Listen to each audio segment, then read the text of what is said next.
Hey, what is up, guys? Steve here, and it is time to start another stream. Today we have Flareon in Generation 1. This run is going to be very, very weird. I don't think it's going to go very well, but you never know. In my research before doing this video, I found that a lot of people did not have very good runs with this Pokemon, but to be fair, some of them were playing yellow, which is obviously harder, and the other run that I watched was J Rose's, and he really struggled, probably because he can't save between battles, and Lance is going to be a nightmare. I won't have that issue because in theory I can just reset on Lance until I get like a body slam plus a paralysis, or a paralysis plus fully paralyzed, or he can get a hydro pump miss. One of those things needs to happen, but regardless, I have the benefit of multiple attempts and he doesn't. And then like Agatha is just kind of sometimes you win, sometimes you lose kind of situation. It really doesn't depend on what you do, it really depends on what she does, so it is what it is. The move pool, not great. We basically get fire and normal, and that is about it. I've kind of debated on what my other moves are going to be. The obvious moves are going to be tackle, or I mean, sorry, they're going to be quick attack, ember, and stand attack for quite a long time. We get to upgrade to bite at 40, but quite frankly, by the time you get to 40, you've already gotten access to body slam or double edge. This run, I'm obviously going to go with body slam because it's going to be significantly better. Unfortunately, we do not get access to dig, which would have been quite nice if we did, but that's unfortunate that we don't. Really, there isn't a whole lot we can do. This run pretty much goes down to how often can you body slam, how powerful your body slams, and will your body slams go well. Regardless, I think overtraining, a little bit of overtraining is probably necessary. We'll probably add the training on the second run. The first run is going to be an absolute nightmare because we try to remove as much training as possible in the first runs. Anyways, with all of that said, we should probably go ahead and get started. Oops. Open up the wrong thing there.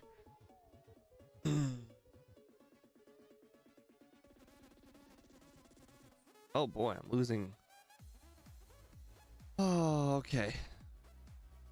Oh, right, I don't start the timer until after I've named my Pokemon. I only got one comment this week on Flareon, so we will only be using one nickname unless we get another nickname by the end of the run that I like. Oh, hold on. I forgot to put fast text on. One of the things that I've kind of gotten used to on the Nuzlocke and the back ports is the instant text speed. Sometimes it's really difficult to tell what fast looks like anymore. Anyways, we'll go ahead and get started.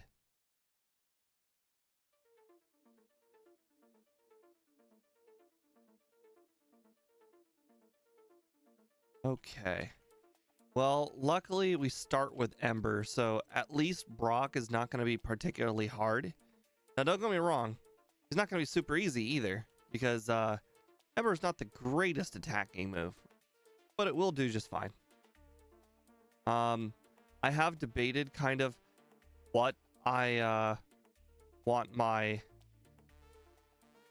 Oh, also, unlike J Rose, I did pick the hardest starter.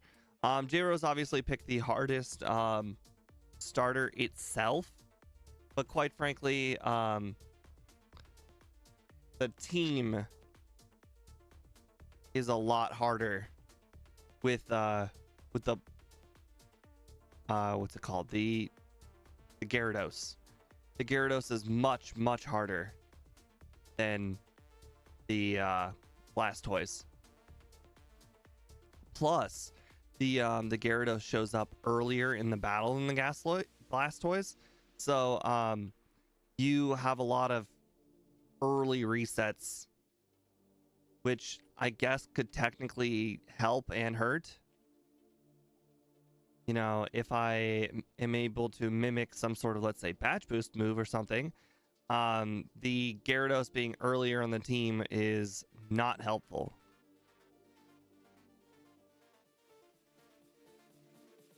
But regardless, a neutral Charizard and a Gyarados is much scarier than a Blastoise, especially since Rival 5's Blastoise still has Water Gun, whereas this Gyarados, as early as Rival 3, has no, not 3, Rival 4 has Hydro Pump already, which, you know, if Body Slam is our main attacking move, not gonna go. Oh god. All right, we're gonna restart. I walked into a lot of things there. I did not play particularly well right there. Okay, let's pay better attention. Off to a good start.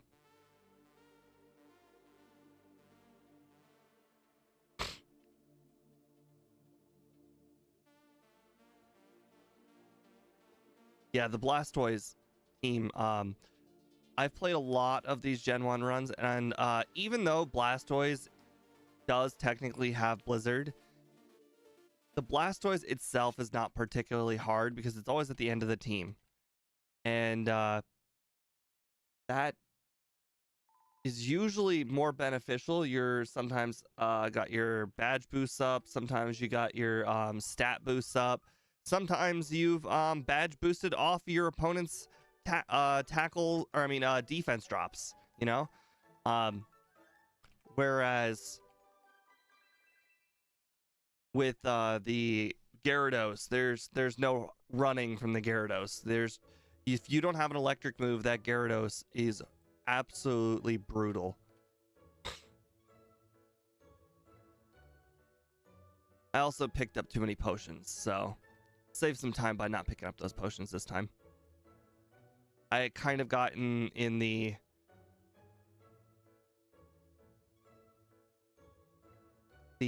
spirit of the Nuzlocke, and the Nuzlocke I've been picking up all those potions.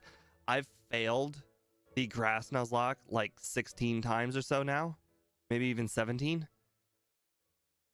I did it all yesterday too while football was going on. Got pretty depressed at the 1 p.m. slate. Games did not go my way, unfortunately. So I just decided to play some Nuzlocks. I finished the Ice Nuzlocke, and I spent a very, very obscene amount of time doing the grass one. I just kept losing over and over again. And the thing is, they weren't quick losses either. They were like, they're all losses on Rival 3.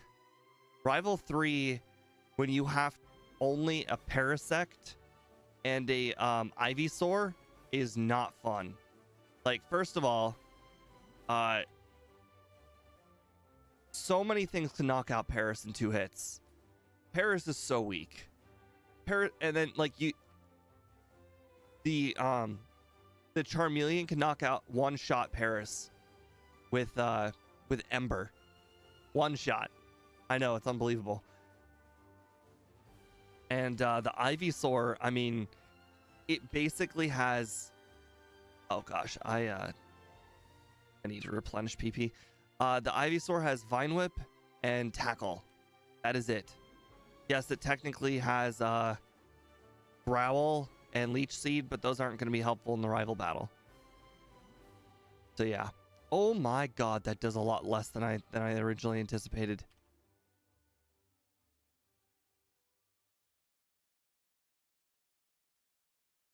Wow, that does so much less than I thought.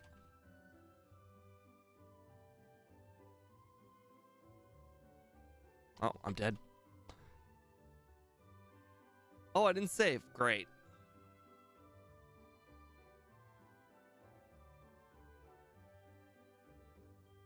Okay.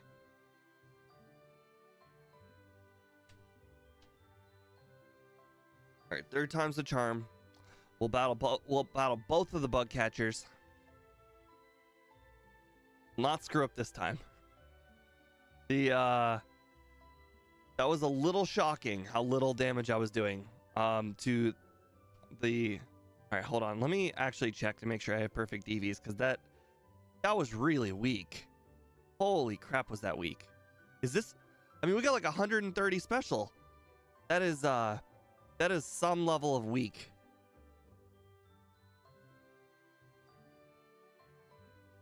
Wow. That is what perfect DVs are. Holy.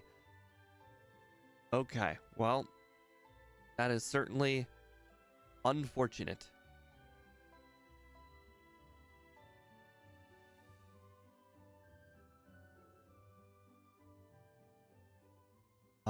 Okay, well, I guess we will just. Oops. Almost named myself Speed. That would have been sucky. Yeah, we will just battle a few more trainers on the way there. You voted the under. Oh boy, you are a glutton for punishment. There is probably a very thin margin for that under.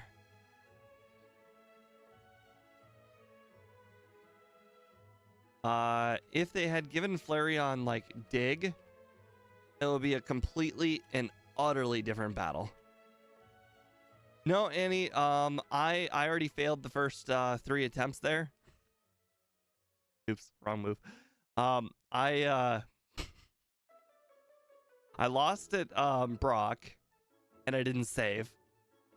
And I walked into just too many things. I picked up all the potions that I really don't need to pick up. I kind of walked into a bunch of walls. It was not a good first attempt. It was real rusty, even though I played for literally like 8 hours yesterday. Actually, probably a little bit longer than 8 hours. I went to like 3 a.m. No, it was 2 a.m. Speed was there. Yeah, I started at 3:30 to 2. So yeah, I played for basically 11 hours straight of Nuzlocke's attempts yesterday, and I completed ice, and I got a few attempts at grass. Speed and I pretty much discovered you pretty much want to try and actually catch the Bellsprout. And even though with my rule set you can't rare candy it until you battle the gym leader, it's worth training the Bellsprout up, so that way when you battle rival 3 you can just wrap scum the rival, because both Ivysaur and Parasect, quite frankly, not even Parasect, Paris, if you, the level cap is 24, Paris evolves at 24, so it's not particularly hard to get Parasect. However, making it so the Parasect doesn't level up to 25 mid battle is hard.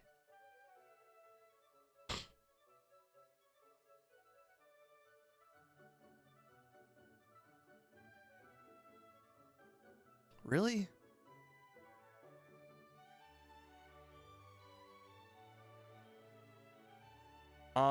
With the Ice Nuzlocke, you guys think it's easy. However, it is not super easy.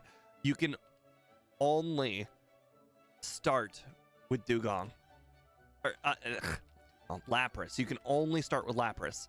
It's the only choice. You cannot use any of the other ice types. Oh, whoops. Hey, look, I got escorted back to the gym leader. That's cool. I don't know if I've ever done that. It has to be Lapras, though. And the reason why it has to be Lapras is that Lapras is in the slow level up group. And it's the only way to be under the level cap.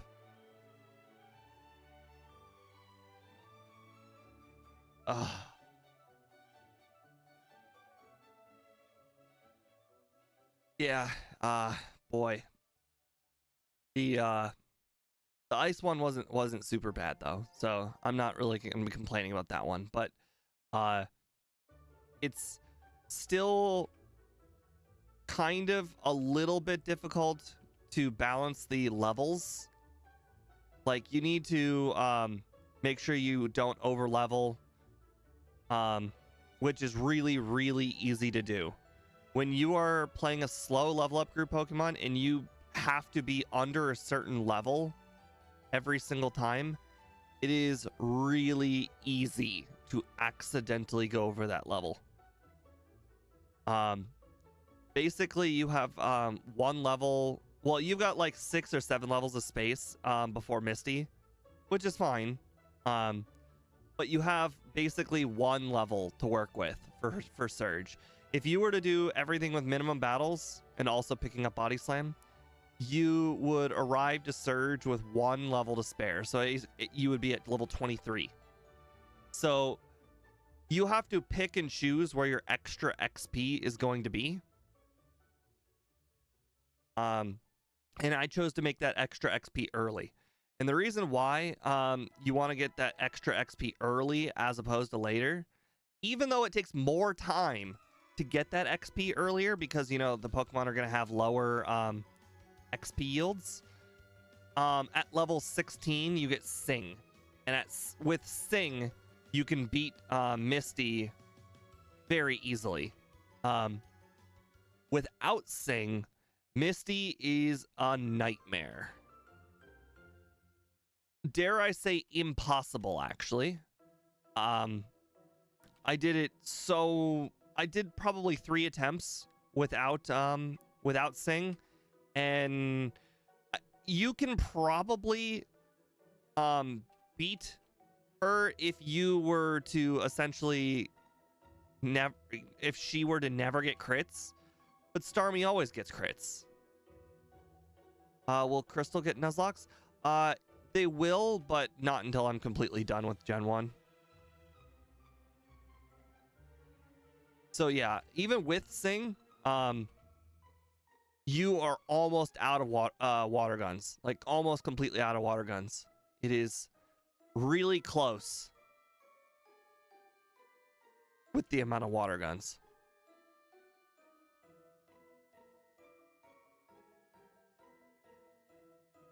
I haven't been paying much attention. I've been on autopilot this whole time.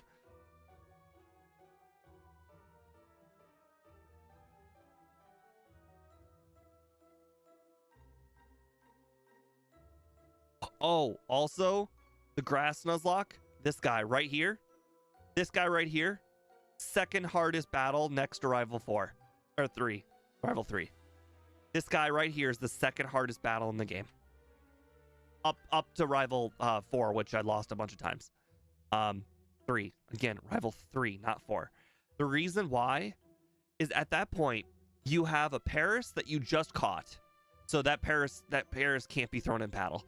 And you have an Ivysaur that's a relatively low level, and that Ivysaur, it is double weak to Leech Life. So yeah, it is it's very bad. If you get hit by Tail Whip on the Rattata at the very beginning, it's basically an instant loss. I shouldn't say instant loss. You still have like a 30% chance to win. But if you get hit by Supersonic after that Tail Whip, you're done. Oh, I forgot to save again. Darn it. I'm in the Nuzlocke zone. The Nuzlocke zone is, oh god. The Nuzlocke zone is essentially not saving in front of everything, because not saving is normal. Okay, well, we're just got to Blackout. That's fine. Run two. We won't accept this not saving nonsense. We're just not gonna have the what do you call them? The, oh my god, please do not beat the rival. Thank you. We're not gonna have the vitamins.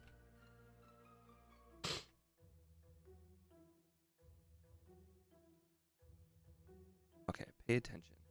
Of course you got a crit. Huh? Oh, I outspeed. That's interesting. So they get crits and they outspeed with or didn't outspeed. So he was forced to use quick attack. Oh well. Okay, I have 3 potions. Okay.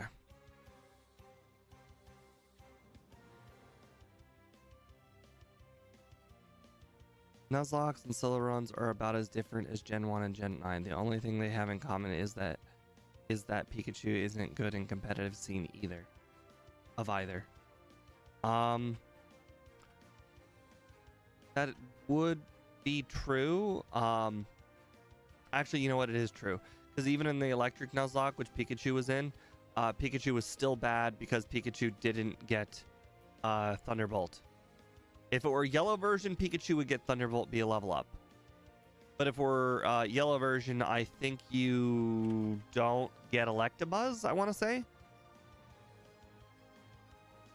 Plus, obviously, the battle with Giovanni would become an absolute nightmare.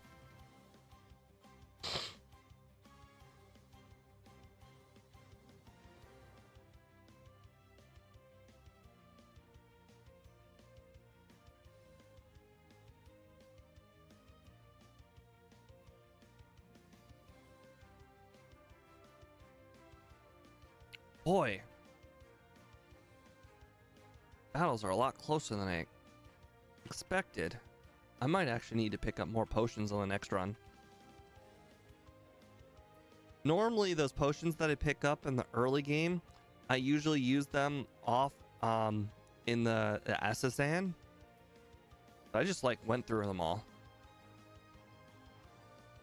Yeah, the fighting Nuzlocke being tomorrow, there's a high likelihood that I will not be able to finish that Nuzlocke in one sitting like I was all of the previous ones. So, be ready for the first not finished stream. The reason why is that that Nuzlocke is really hard at the beginning, middle, and end. That run is really hard.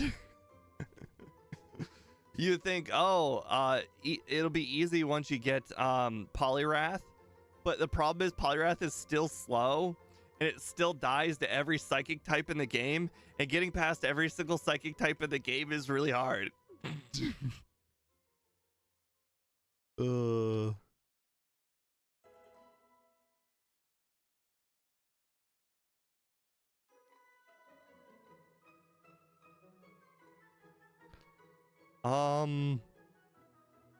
I don't remember specifically which game it's in, but I think it was red or blue, because one of those versions has Primeape and the other doesn't.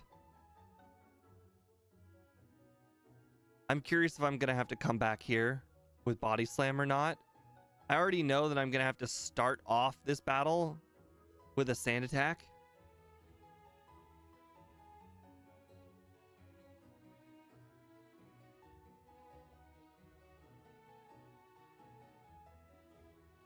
Okay, I was expecting to do about half. That's good. Of course, it got a crit. Okay, well, it outspeeds and does a ton of damage. And I got a crit. Okay, well, that was lucky. Something I will not be able to expect in the next run. Well, I mean, if I have to choose between red and yellow, I obviously pick red because red's easier. I picked yellow for the fire version. I forget why, but I've also not completed the fire version. It's the only one on the list that I have kind of given up on. I will come back to it at some point, but I will come back to it way, way, way later.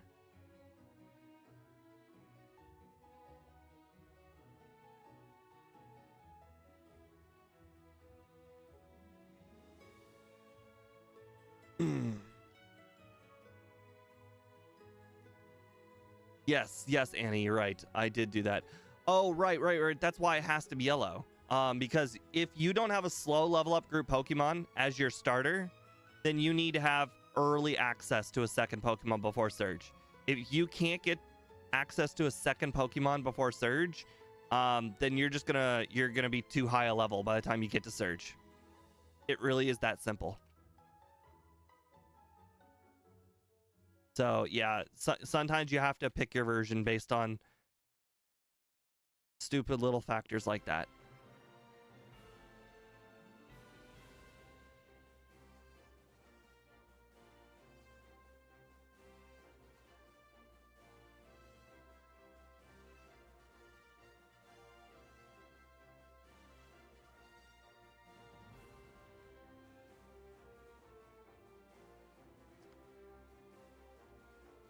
Okay.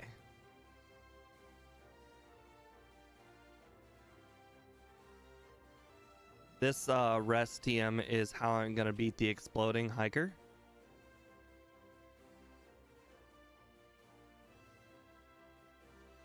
If you want to pick tonight, I'm doing a 6-point tease, Chiefs to -2.5 and under 51. Good luck with that. I'm actually on Tampa Bay +9. I know betting against the Chiefs is not smart, but they can't go perfect.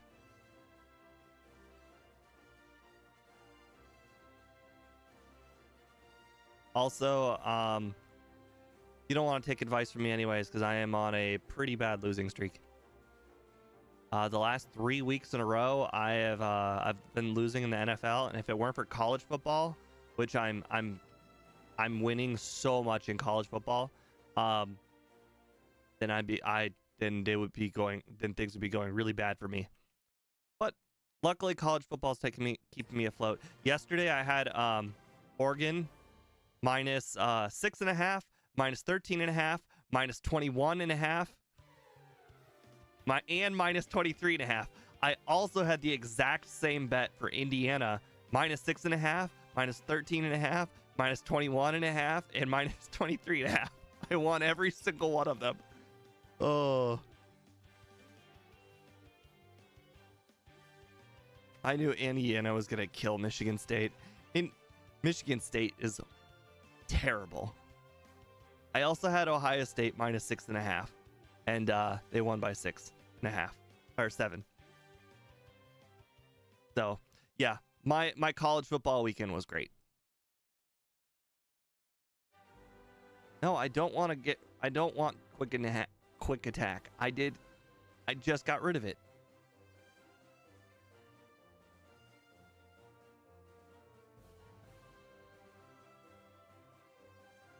Oh right, I forgot. You can actually tell this guy no. I'm so used to Bill. You can tell Bill no, and Bill's like, haha, that's funny. Now let's get back to business. Now you're gonna get me out of this suit, and we're gonna all be on our merry way.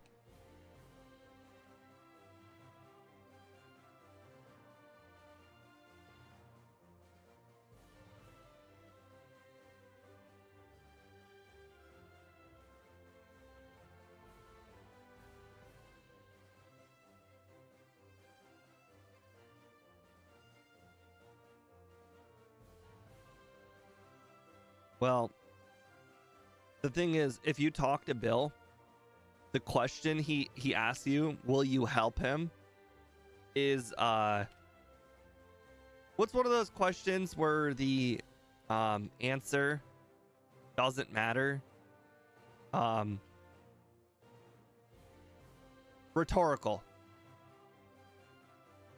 The question that Bill asks you, can you get him out of the suit, is rhetorical. Because you're going to help him get out whether you like it or not.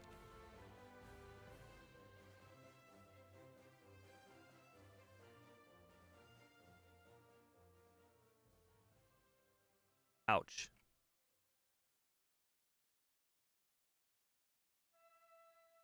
Interesting. Okay, yeah, I can use the repels now. So, like I mentioned earlier, something that J-Rose didn't do in his video, he just sand attacked the exploding hikers.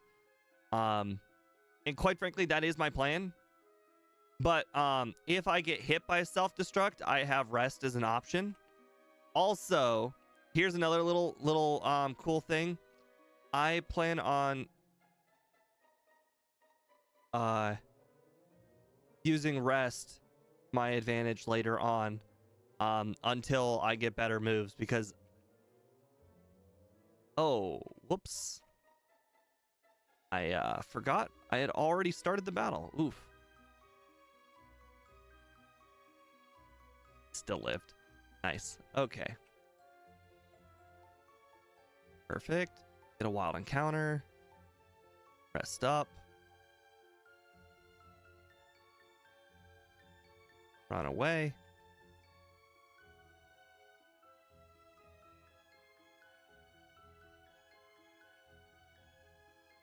Yes, it was a little bit of an error that I didn't heal before the exploding hiker.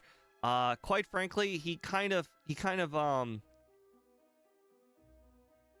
came out of nowhere. You know, I was just going through the motions and he was right there. How dare he be right there? Oh, I don't know if you guys also noticed the start time of 7:15 today. That was not on accident.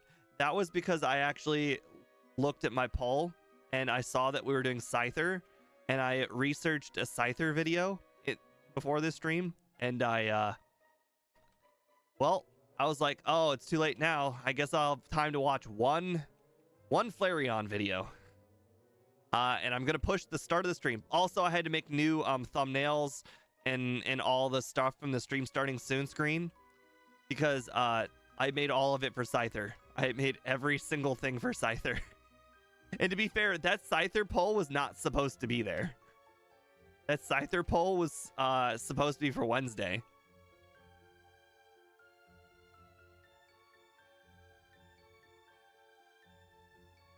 I already saw the rare can. Okay. I need Carbos. I watched J-Rose struggle really. I saw him struggle a lot with Agatha, and if I can just, outspeed the Gengars, that battle goes from extremely difficult to at least a little bit more consistent.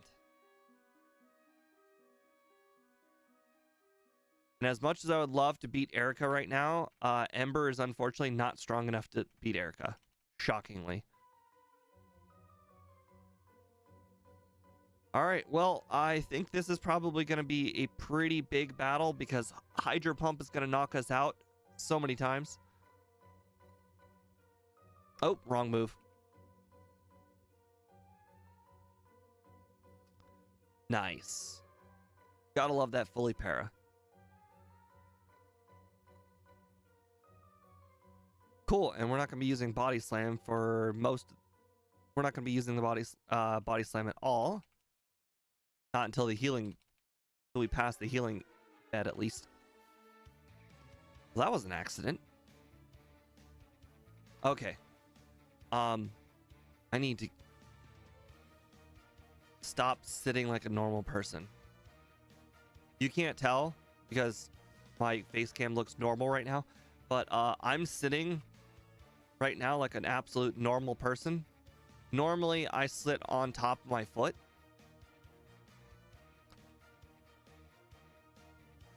I don't know why I'm doing things differently.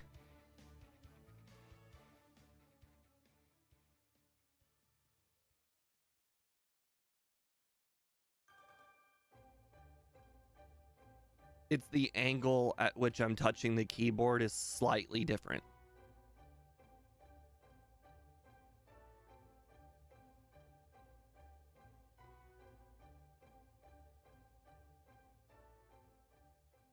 Oh no, not paralysis. I sold the full restore, didn't I? Haha, I still have the full restore.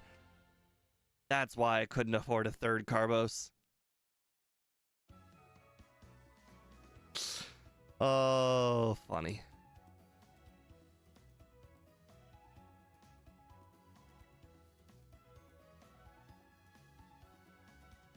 let's see. What level do I get stuff at? I get Bite at 40. Leer at 42.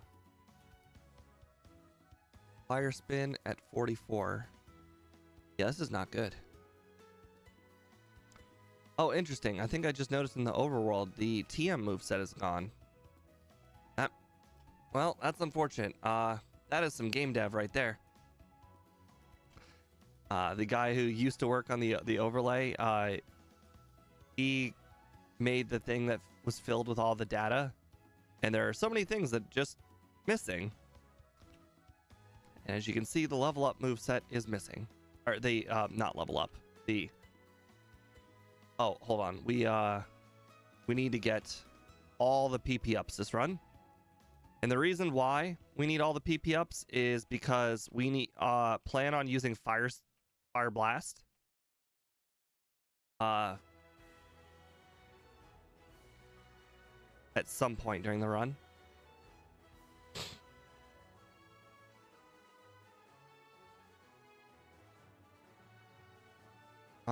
Now the thing is, there's a really big debate with Flamethrower. I am not sure if I'll end up using it or not. I might just end up going with 8 Fire Blasts instead.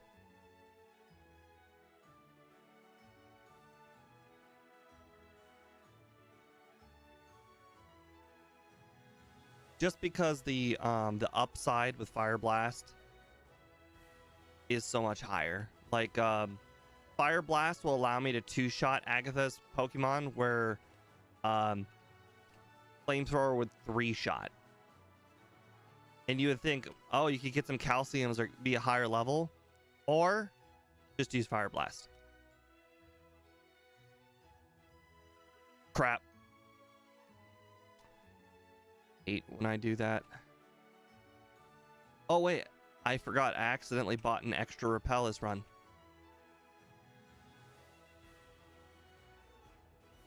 That one will come in handy.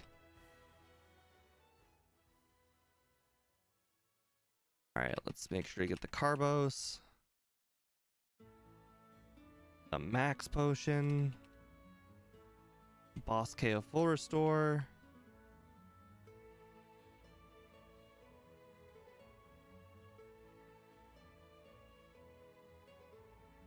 Protein. Teeth. Not double team. Okay. Now the question is if we can even beat the trainers in this gym or not. I'm gonna go ahead and attempt to do them this run, but there's a high likelihood that I will lose. And that's fine. Well, oops. We'll do better next run.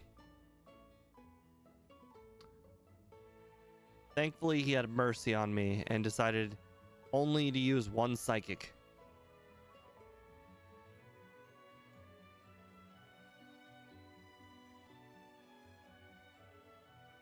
Okay, now I'm sitting on both feet. I shouldn't even say both feet. That sounds weird. I'm sitting cross-legged, you know, like how somebody would sit on the ground. So it's not nearly as weird. I have a really wide chair because it's, you know, a gaming chair. Boy.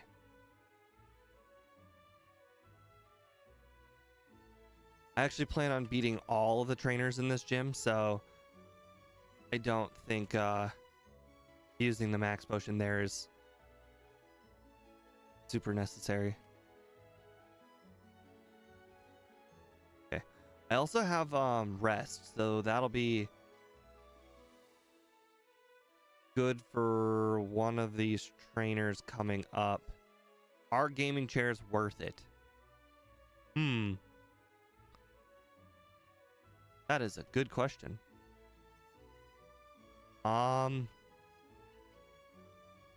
Depends.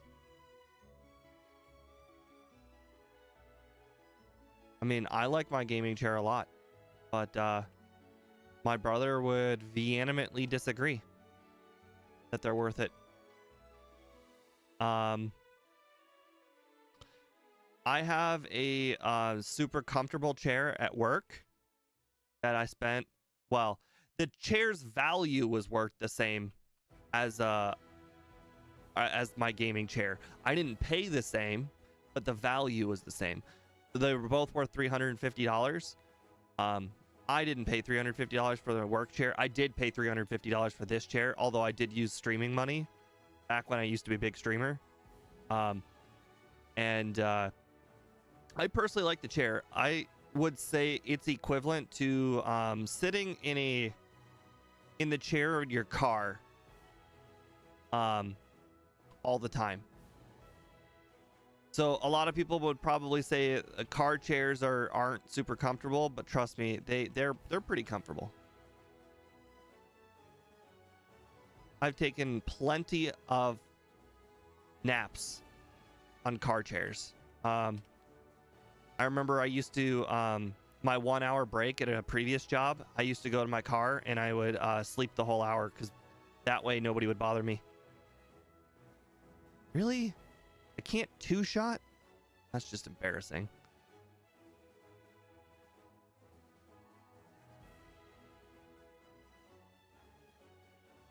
Okay.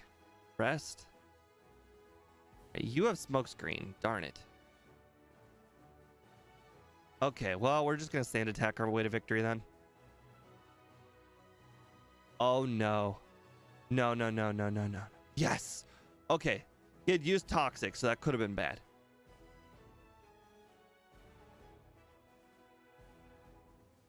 Quite frankly, I mean, if you're going for best bang for your buck, then just get one on Craigslist. You'll get a chair for like less than $10, and it'll be good. But I like my chair. I use it every single day. I sit in it for like at least 6 hours a day, and I like it a lot. One of my actually biggest regrets though, I'm 6'1", and this chair is made for people who are like 5'8", 5'8" to 5'10" or whatever. So I've got the, oh crap, what's it called? The Secret Labs Titan.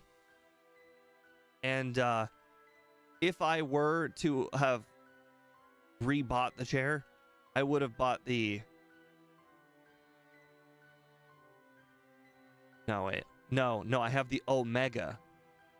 And I wanted the Titan. The Titan was made for people who are over 6 feet tall. And it's mostly just the back of the chair is higher. But when I lean back, I'm just slightly above the headrest. It's a little annoying.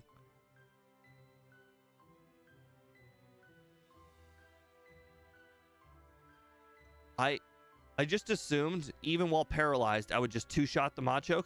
I did not assume I would miss every single one or get fully paralyzed on every single one. Well, why would I save? Who would save in front of that guy? I was like, okay, well, you know what? I might get fully paralyzed one time, but he's not gonna beat me. See, you got a crit right there, and it did a fifth. Basically, I just had to not miss, you know, like 4 times, which ended up happening.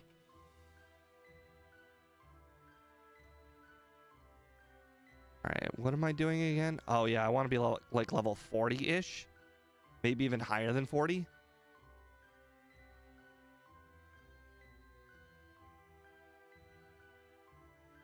Quite frankly, if I memorized like all the speeds, I probably would just try and be faster than the Pidgeot.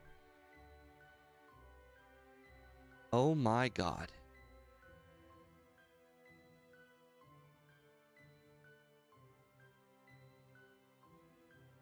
Oh, the grass gym? Yeah, that's fine. I'm probably still not high enough of a level to knock them out with Ember.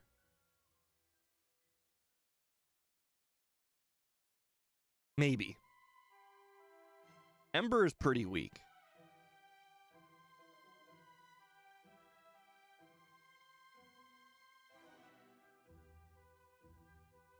Okay, we are just now hitting 40.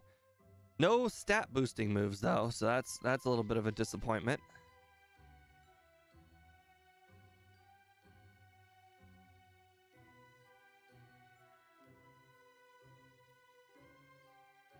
Now, depending on how hard this battle is, I will actually consider catching a Poliwag and going to get Fire Blast.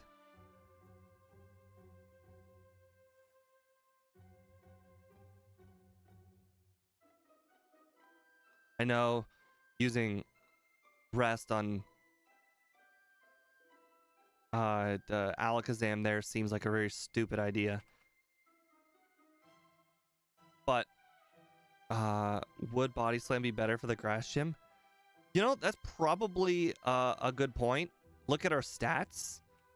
It is certainly possible that Body Slam might be more powerful than Ember. Because Ember will have 120 power, Body Slam will have 85 power. But our special attack appears to be 35-ish higher. 35 higher versus 35 power. That's vice versa. So it basically go down to the opponent's weaknesses and the opponent's strengths.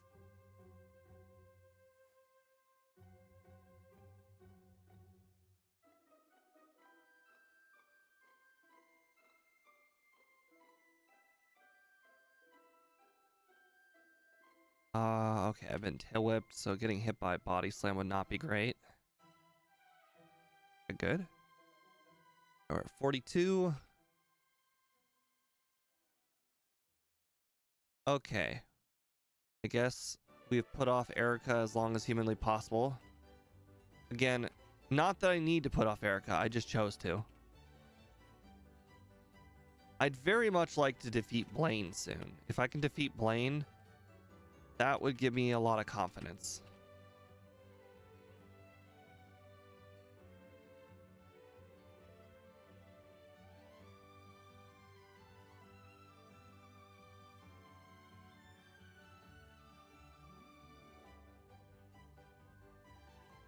Still not a one-shot. Darn.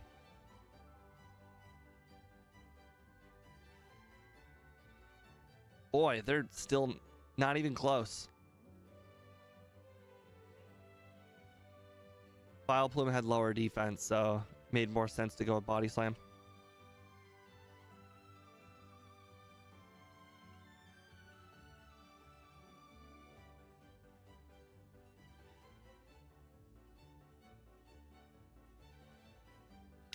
On the bright side, what we did learn is that Rival 2's Gyarados is a two-shot. And since it's a two-shot, we should probably just go ahead and consider doing Rival 2 next time and just get lucky via paralysis or get lucky via Hydro Pump miss. You have to get lucky somehow. This run, there's too many Gyaradoses to worry about avoiding all of them. Like just making yourself too high of a level to avoid them. It's just not happening.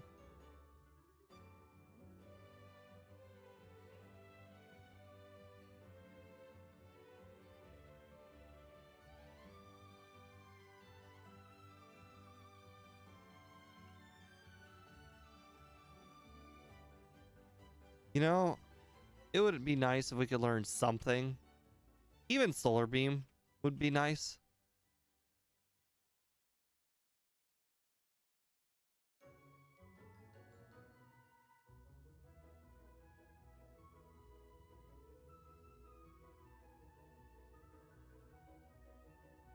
Well, we're not gonna overtrain this run. We're just gonna lose. We're gonna lose over and over and over again. That's the goal of this run, to figure out what our limits are, so we can improve them next run. One of the limits I want to improve for next run, I want to be able to two-shot all of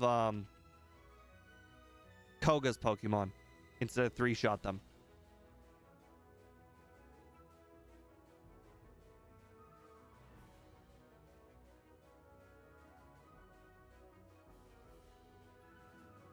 Oops.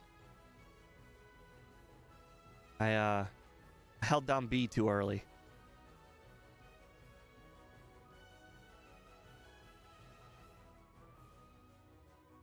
Normally you have to hold A and then click B after the text is done. Okay.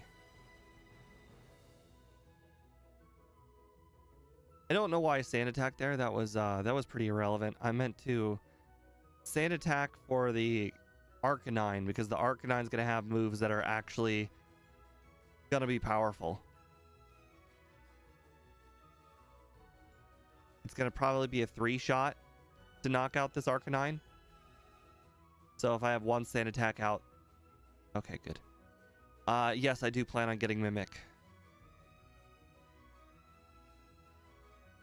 Alright, I think rest is probably done now.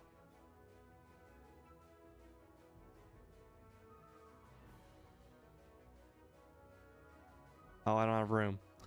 That's fine.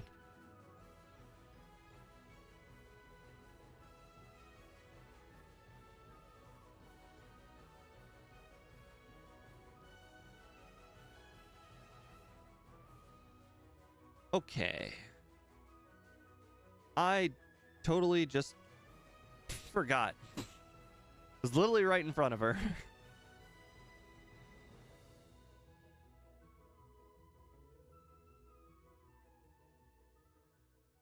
Yeah, we got it. We got it now.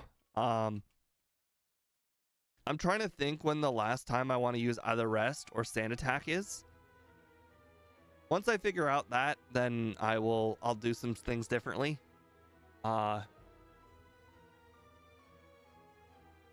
Okay, body slam, good. Hard to ignore. 180. Oh, whoops, wrong move. Followed by wrong move again. Damageless.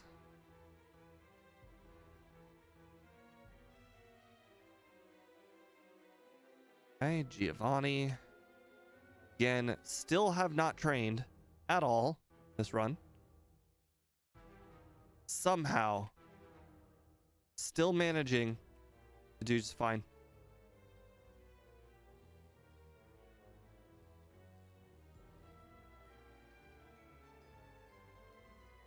Ouch.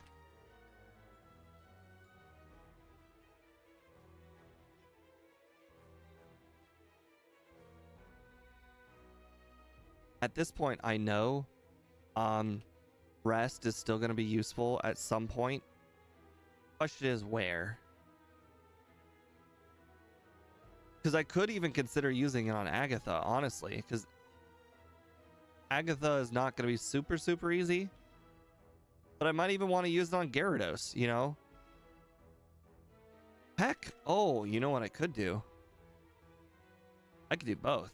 I could keep both. Oh, hold on. That would make... I need to get rid of one of them. If I kept both, it would make things so much easier, though. For Lance. Because then I could just use sand attack on turn 1 on Lance. And then continue to keep on sand attacking it. And then if it... I assume I live a Hydro Pump from full HP. If I don't live a Hydro Pump from full HP, then it just doesn't matter. There's just so many battles, both rest and sand attack can be useful. So we're just gonna have to figure that out.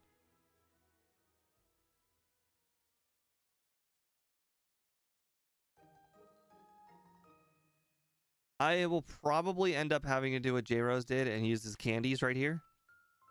But for now, this is run 1. We'll figure out if it's worth it or not.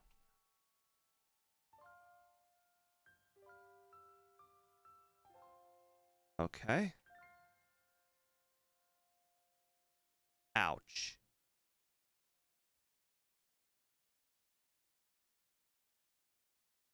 If you're wondering why I'm sand attacking, it's just so I can rest. Get some of that HP back.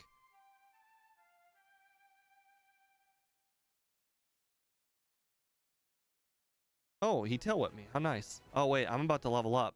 That tail whip's not nice. Rage at level 48. Don't mind if I do. Wow, a Hydro Pump miss. Oh, but then a Hydro Pump crit. Okay. Yeah.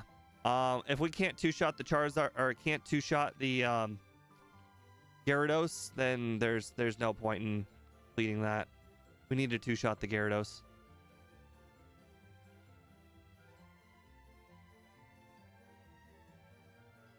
I know, saying no, it's insane. Why would anybody possibly say no? The flamethrower.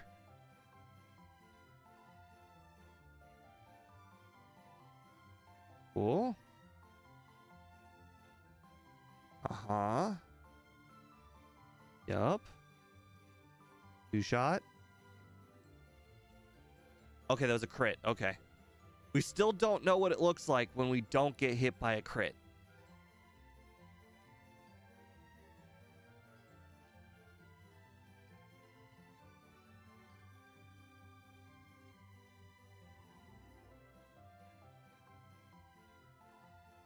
Okay, well, we're still not gonna know what happens when you don't get hit by a crit.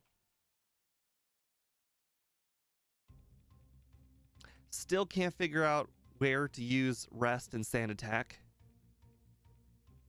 Which one to keep, which one to get rid of. The original strat for Lorelei is to mimic Amnesia. But I kind of want to figure out which of the two moves I want to keep. Well, the thing is, Rest might be pretty helpful on the champion.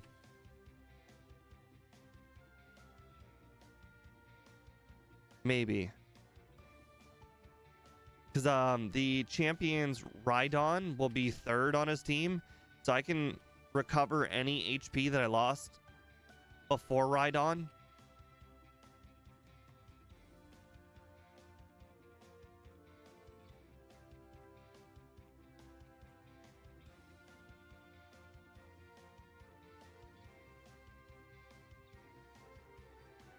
Yeah, Sand Attack's probably going to end up being more useful. I would agree. If I outspeed Gyarados, then I really need to know what speed Gyarados is.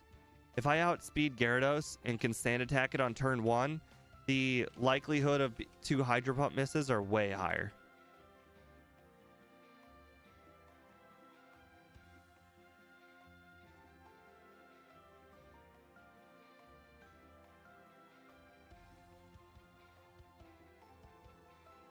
John, I already told you this run we're going to be doing training lists to figure out where all the problems in the run are. When we have discovered where all the problems are, then we add training on the following run.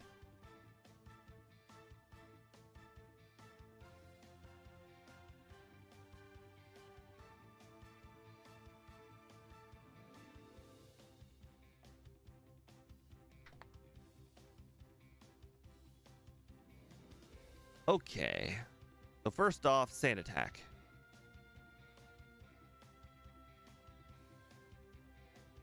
Okay, now 3-shotting you will be easy. I was gonna say I'm predicting I'm gonna use a lot of Fire Blast here in this battle.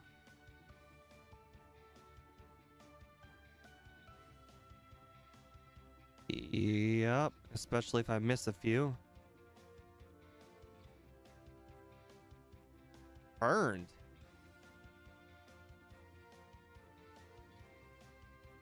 I shouldn't have used Fire Blast and missed. Oh, it's a good thing Speed's not here. I was literally just making fun of him for the run that he just did. And essentially I was making fun of him because he was getting really, really, really bad Blizzard luck. And it was really fun to keep piling on him. Be like, well, you got to start over now. There's no way you could go with this run. Over and over, I kept on telling him, well, you should probably start over. You'll never accept this time.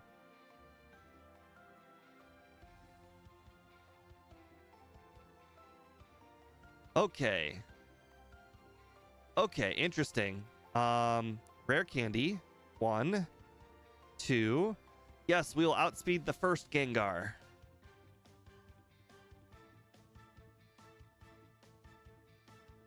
By this much. I needed every single Carbos.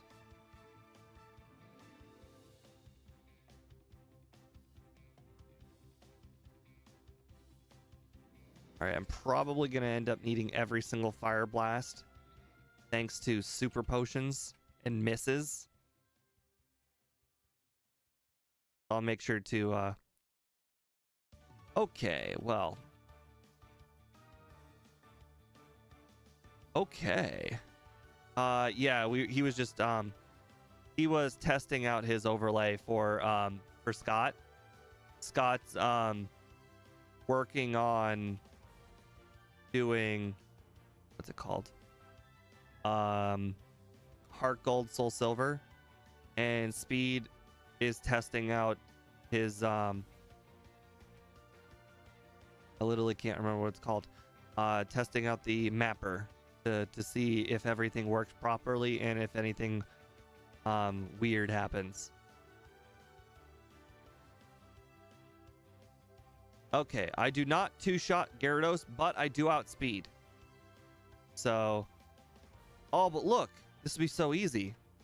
Rest, or sorry, Sand Attack, Sand Attack, Sand Attack, Rest. Okay, really, you had to hit Hyper Beam through Sand Attacks. All right, let's go get all full.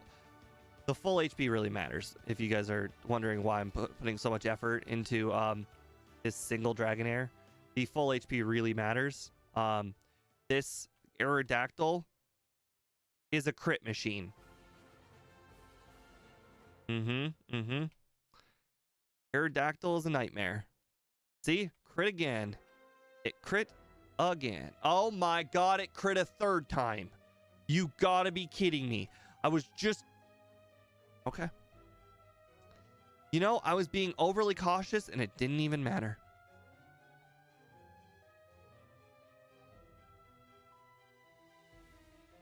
Sand Attack. Alright, Rest.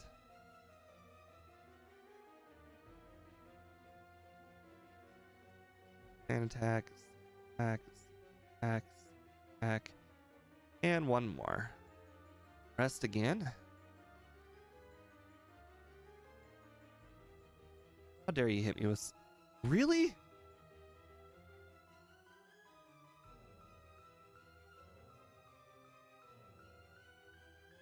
I'm not going to do the full Sand Attack setup, but just please don't hit me with Hyper Beam.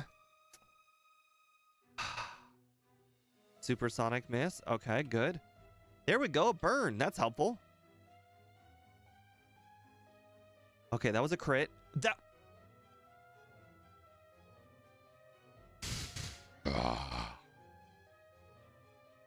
As you can see, John, I need everything. I can't just mimic something. I need everything.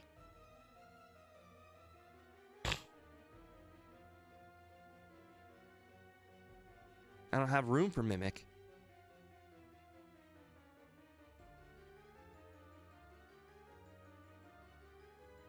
Okay, good. Thank you for missing Hyper Beam. Very helpful. Get rid of Body Slam. How in the world do you think I'm going to beat the champion?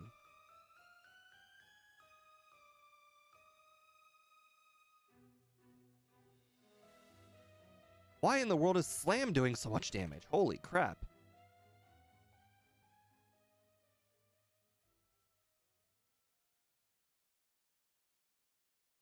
Mimic a 35 power move. Oh, John. Oh, you're funny. Why is this a 3-shot? Yes, Dust Yankee, I would agree. If I were to 2-shot the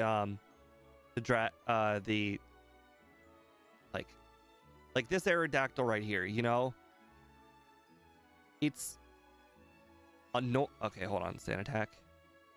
Sand Attack. No, it doesn't matter. Okay, if I were 65, this would be easier. I agree.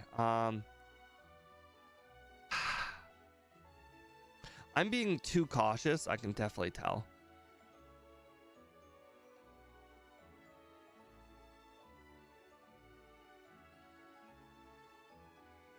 Being way too cautious.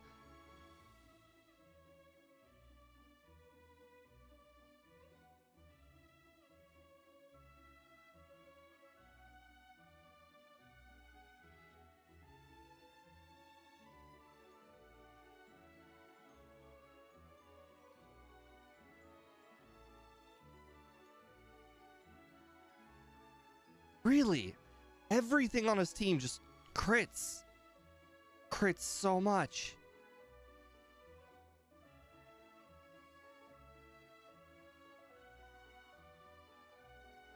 See, there's another crit. It says it only has a 13% and it just got another crit. And it's also doing this through the sand attack.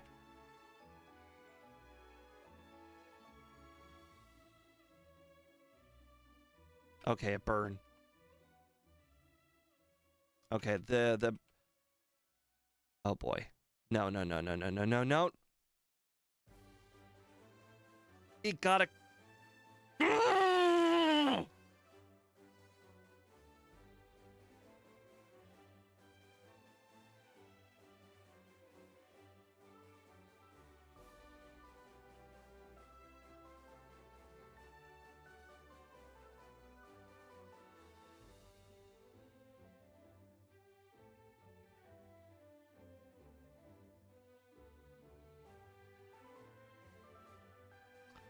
this battle with the Gyarados with Mimic is gonna be so much harder now. Without Sand Attack now. Base, wow, back-to-back crits. Oof.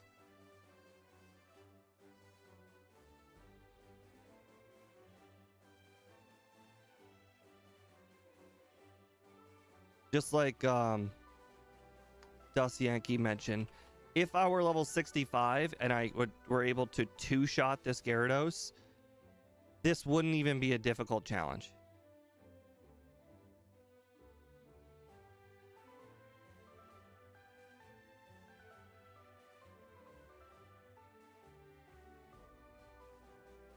I almost want to burn it, but the problem is the burn doesn't matter.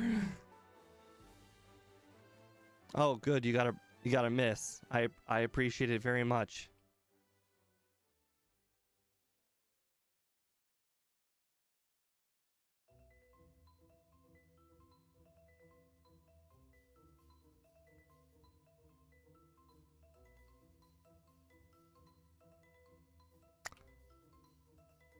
Okay. Oh, now you decide to miss the takedown. After I do all of that that mimic strat.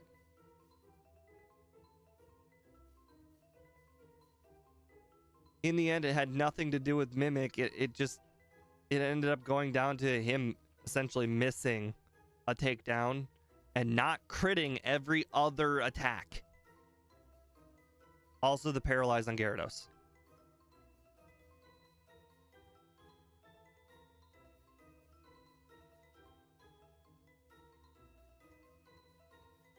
I should not have used Fire Blast. That was on me. I don't know why I just did that. That was, I thought I was hovering over Fire Blast. He did badge boost me twice, though. 3 times. That was nice. Okay, I probably should have mimicked Hypnosis there. That was my bad.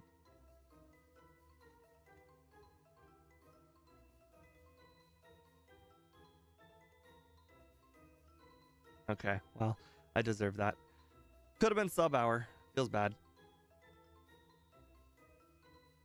I guess technically it's still on the table.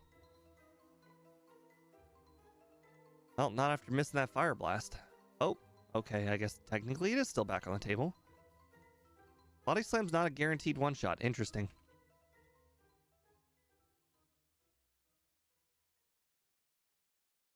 Mimic. Hypnosis. Nope, then I get hit by Hypnosis myself. Great. Unfortunately, my HP and defense are not great.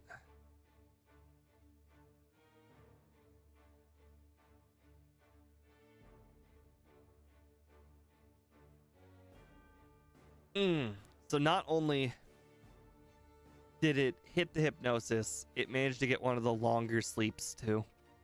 Feels bad. On the bright side, it still looks like I might hit that under 102. Doesn't look like I'll hit sub hour, but 102 is doable.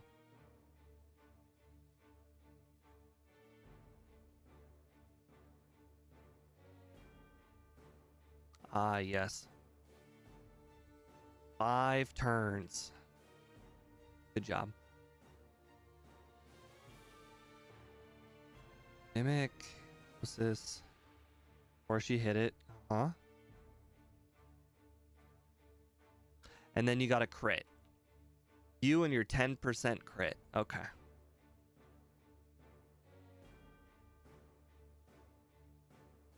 I think if I were 5 levels higher, I would be able to one-shot this Pidgeot consistently, and I would one-shot this Alakazam consistently. Also, oh no, not outspeed though. I will not outspeed.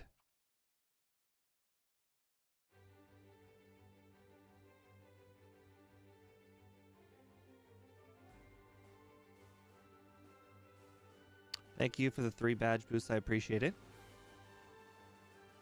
Sure, with 3 badge boosts, I might as well just go for it.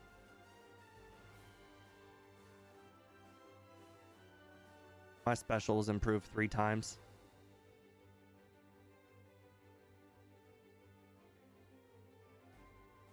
Okay, wasn't ideal. But still hit the under, shockingly. And most people voted over, so, you know, can't complain. 17 resets, though, is pretty bad.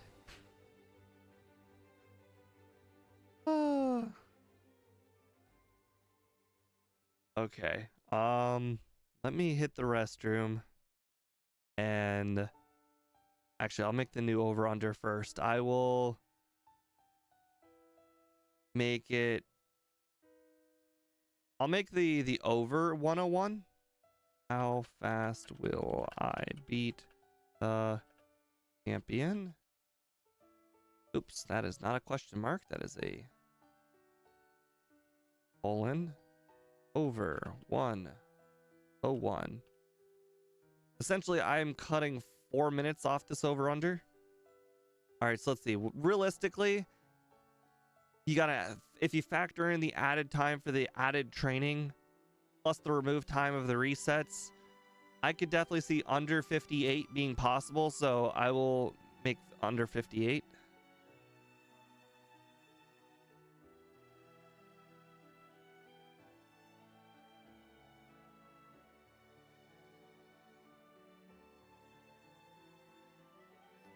Remember, gotta factor in that extra time for training.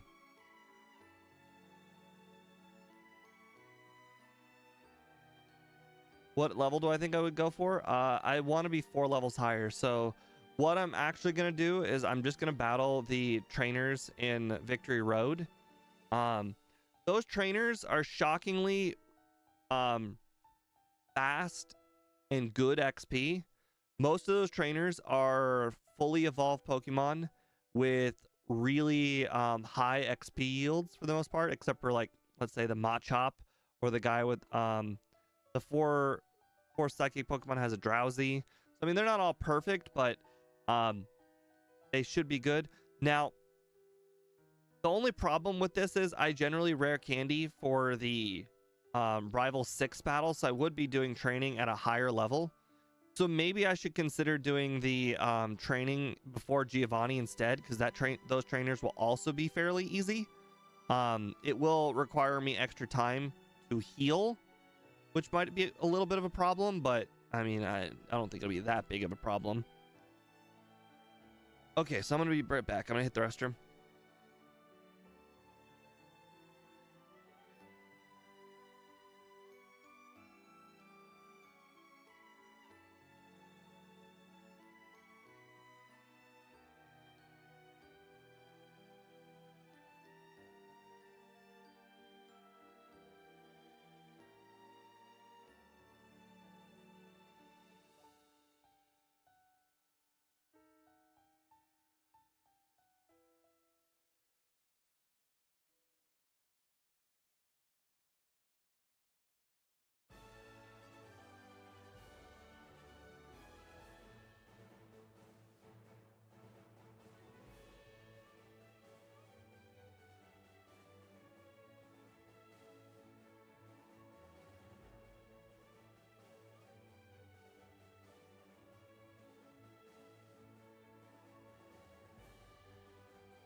Okay.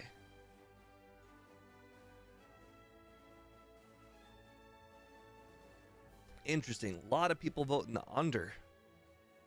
It's almost like they think 4 levels will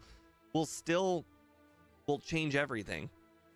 Unfortunately, 4 levels will not make the Alakazam not a critting machine. The 4 levels will not make. Well, actually, I guess I will possibly one-shot the Alakazam, but still no guarantees. 4 levels will not make the Aerodactyl crit any less than it already does. 4 levels will not technically make the Agatha battle a first try like it was this first time. 4 levels will not make Lorelei a first try. I like, there were some lucky things about this run that were probably not being factored into that under 58, because Lorelei is by no means a first try victory, and neither is Agatha. Although I do think the last time to use Sand Attack, the last time I want to use Sand Attack is probably the Arcanine. So I guess after the Arcanine, I could have Fire Blast and Flamethrower at the same time. What's the strategy changes? I think what we're going to end up doing for the next run is I'm probably going to add the training in Giovanni's gym. I'm probably going to add some training in it's kind of hard to think of, because quite frankly, this Pokemon does not have a lot of good training spots. Normally you're like, oh, just, go do the bikers, because the bikers you can knock out with Dig, or go do the fighting Pokemon in Fighting Dojo, or the fighting Pokemon in the right side of the cycling road, because those you can knock them out with Psychic. This Pokemon does not have a lot of those. Also, I just remembered I did do a little bit of training. I did do 3 extra trainers in Sylph last time. I battled. Oh, I did all the trainers in Sylph, and I did all the trainers in Koga. So I did in fact do some training. I just remembered that. So I will have to add some more trainers somewhere. I don't know where though, because like I can't add them in Erica. Those trainers are bad, and I can't one-shot them. I could add the Fighting Dojo, but unfortunately, I'm not going to be able to knock out those Pokemon with Ember, so I'm going to use Body Slam. I'm going to run out of Body Slams before I even finish the Fighting Dojo.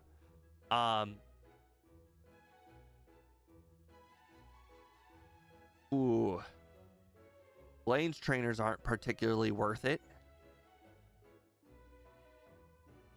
There's some choice water Pokemon I can add. That requires me to already beat Rival 5, which, again, not a picnic.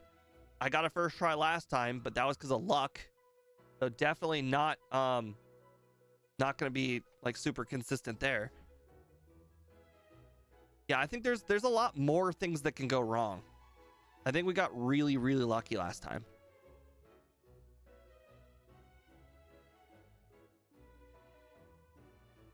Okay, let me refresh the overlay so the bonk counter in the bottom right resets to 0.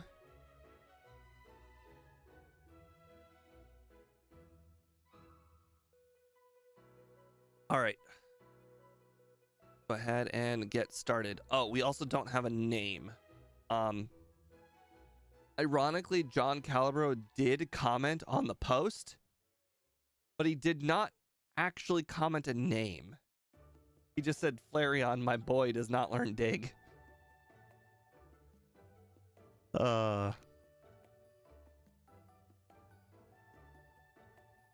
Okay.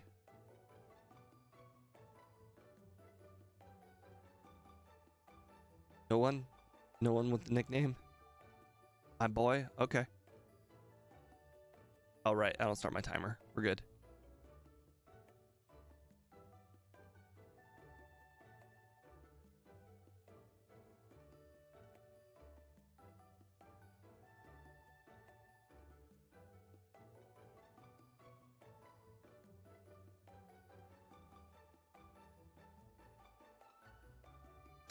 Oh boy, starting over.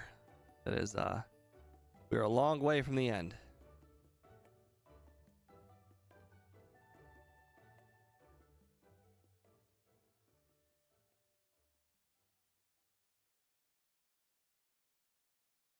All right, my boy, you know, named after my pillow.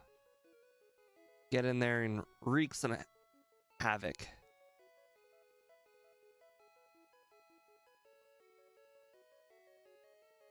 All right, so if we recall from last run, we will battle everything in the wild. We will battle the bug catchers. We'll battle the Light Years Junior Trainer. If we lose the Light Years Junior Trainer, I'm going to start over. Unfortunately, the defense and HP stat on this Pokemon are not good. The special stat is epic. So whenever we get hit by a special move, it doesn't like do a whole heck of a lot, but thanks to, you know, some cloister levels of HP, it doesn't really matter how high your stat is because you just don't have a lot of HP to begin with. Oh, right. I was supposed to pick up the potions. I ran out of potions last time on Nugget Bridge, and I was doing just fine without the potions, but it would have made things a little bit more consistent if I had the potions.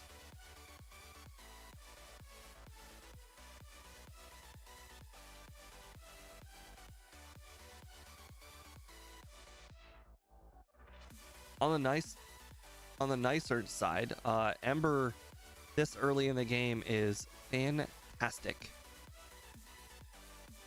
The only part of the game where Ember is like quite godly.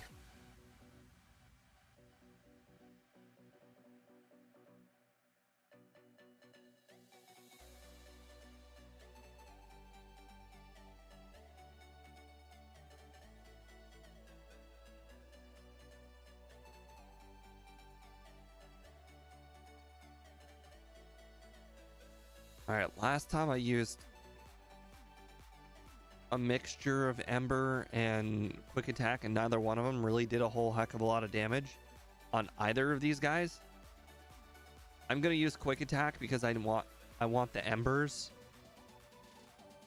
No, I take that back. All right. I just remembered the special defense on Sandshrew is not great. And I used one sand attack just in case, and it looked like we already got one tackle miss, 2 tackle misses, so it was worth it. All right, sand attack, sand attack. Of course, bide right into my not sand attack turn. Okay, well, I sand attacked enough. He was at -5 and still hit me with basically everything. And he also used a bide there at the very end. So, you know, if I had gotten a Gen 1 miss, I would have died. Probably.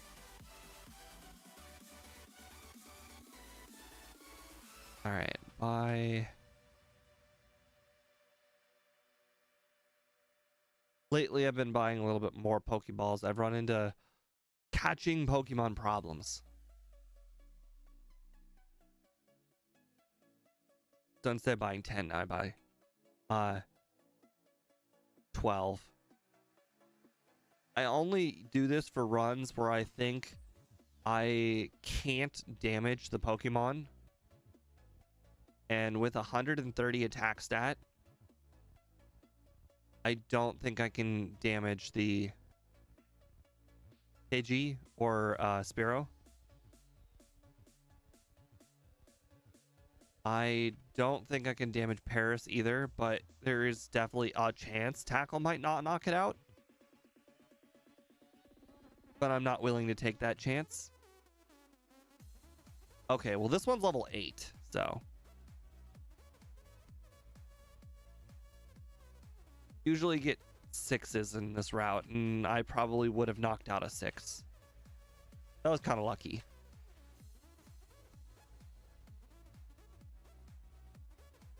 Also, we're probably setting a pretty good time currently, just because we have no resets on Brock.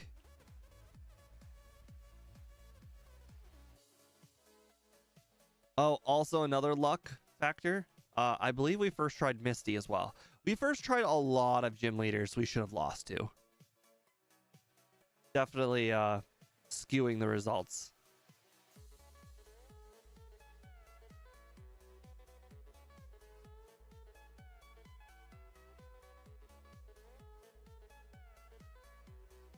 So we might save some time on the Elite Four, sure. But I think we're going to lose a lot of time in the middle of the run. Dang. This is why you don't try knockout Clefairy. Very, very few Pokemon can knock out that Clefairy. Generally, I think Dragon Rage is like the only one.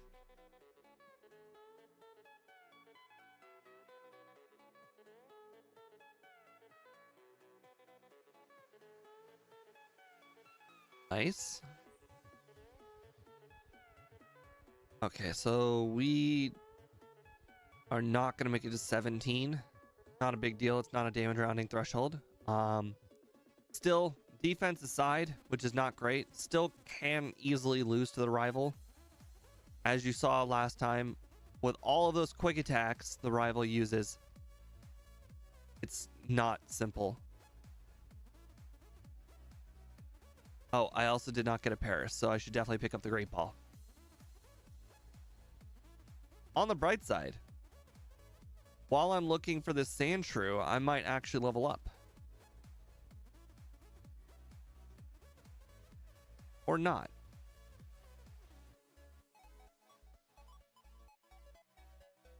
Sweet. That's why we grabbed the one Great Ball, because at full HP it is pretty good.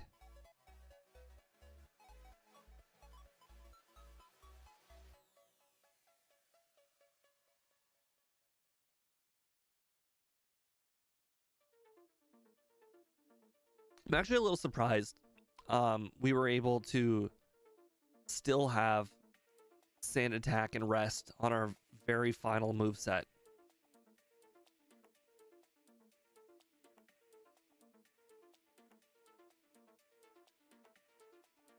Of course I missed. Nice. Okay. I will knock out the first 3 trainers. No, 2. I will knock out the first 2 trainers because they basically just require me to go straight down after beating them.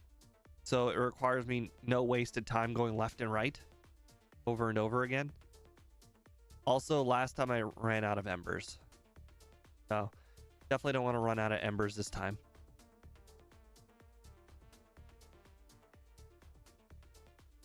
That's a saved 5 embers.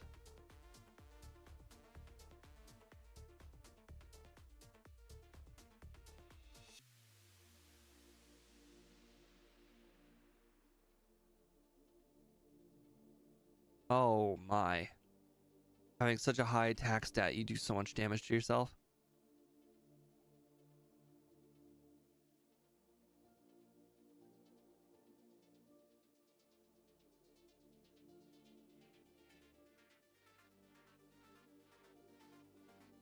The cat has decided that it is time to be pet.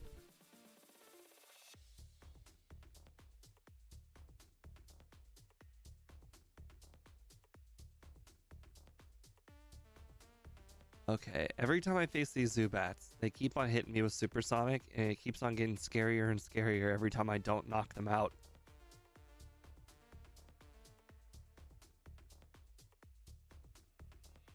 Okay. I'll probably go ahead and use one here.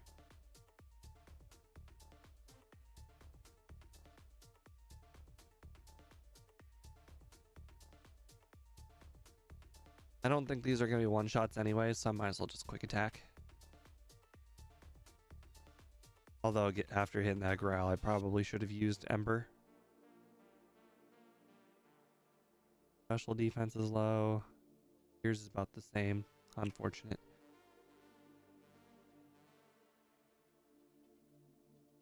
Okay.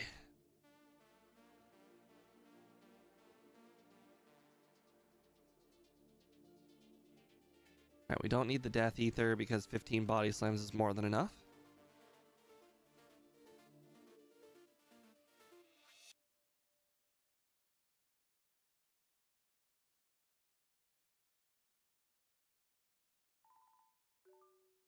Okay, now the big question is, can we defeat Misty? Last time we didn't get a single reset on Misty. This time, not predicting such good luck. Okay. I'm gonna go ahead and post. Yeah. Every little bit matters. Especially for Misty.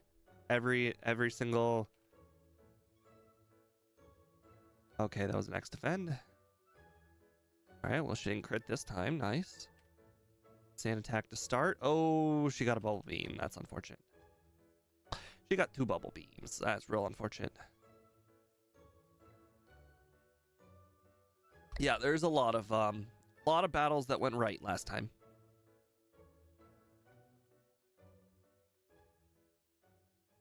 X defend, that's not good. Yeah, X defend might be an instant GG.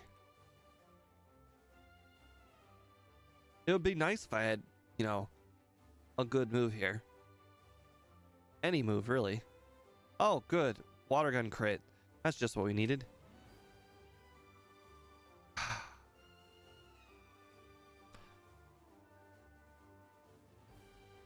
I mean, I don't see any other way other than using some one sand attack. If I don't use one sand attack, she will hit every single water move, and I will not hit a single one of them.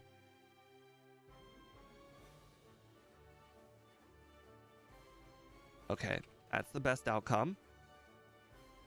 That's the worst outcome. You're not supposed to hit me. See, there you go. Gotta miss, not get a bubble beam crit. That's like the absolute worst outcome.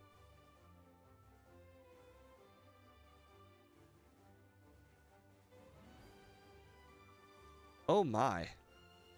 Well, this one's going real bad.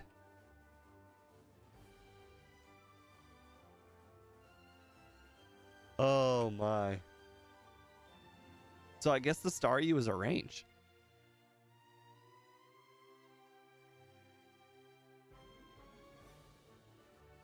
Although unlikely one.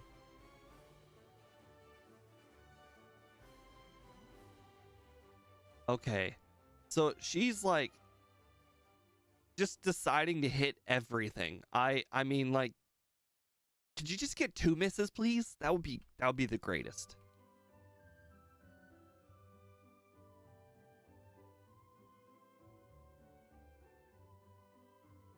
That's the opposite. So, Dust Yankee, did the 4 levels help? I know we don't have the 4 levels yet, but I think you were really big on the under. You see what we avoided? See what we avoided by getting a first try victory last time? This doesn't get better. We've already done Nugget Bridge. Like, what am I supposed to do differently? I could, I guess, technically not use Sand Attack, but as you saw, we just won there because she finally missed twice.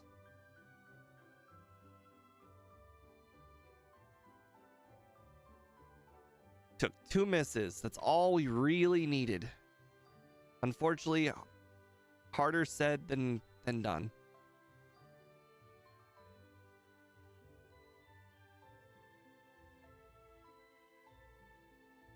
Oh. I mean, I can't complain because he missed the first one. Oh my god.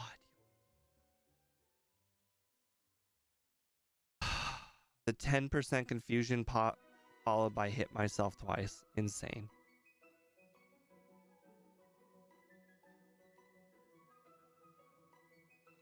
Unbelievable. Can't make this up. I almost want to start over just because of how bad this is going. Oh. When does it end, Dust Yankee? When does the levels not help? Because I don't think 2 more levels would help. I don't think being level 23 would make a difference. I think it basically just goes down to her missing twice. And the thing is, I just mentioned that like it has to go down to her missing twice. So technically, if she misses once, we could win without a sand attack. But you also got to remember that means she has to miss water gun or bubble beam, 2 100% moves. So the sand attack is basically the only outcome, the only way to win.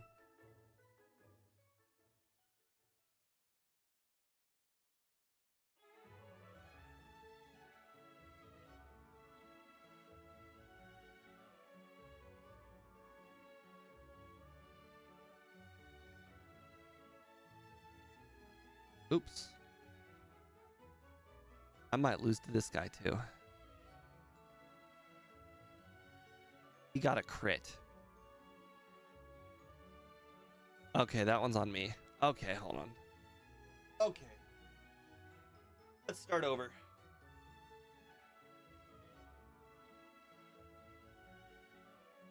That's too much. That was way too much. Little unbelievable how many things just went wrong there.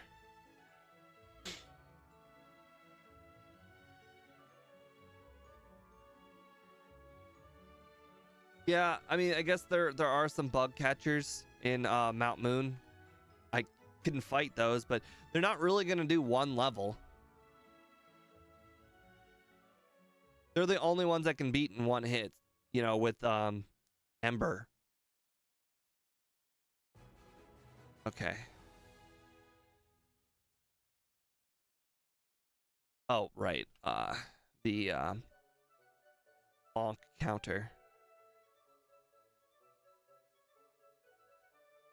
Refresh. There we go. Yeah, I don't know how I can possibly make it there to 23. That's too many battles.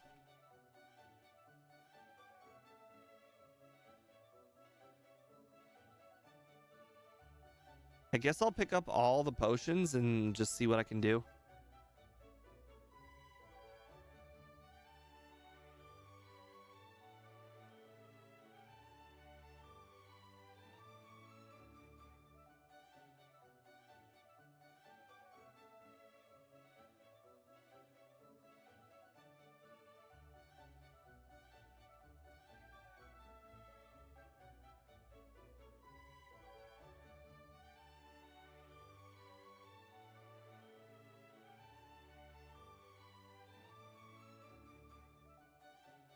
Okay. Ember. Crap. Forgot to get the potion guy. I'll get him on the way back. I'm trying to think how many embers I had remaining when I finished Mount Moon, because that's kind of how many battles I can still do. Then again, I guess I could probably just use quick attack.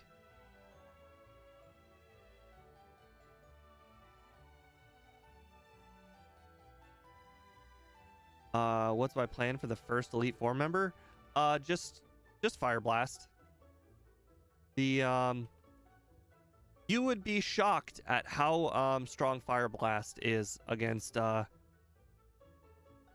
Lorelei in this game.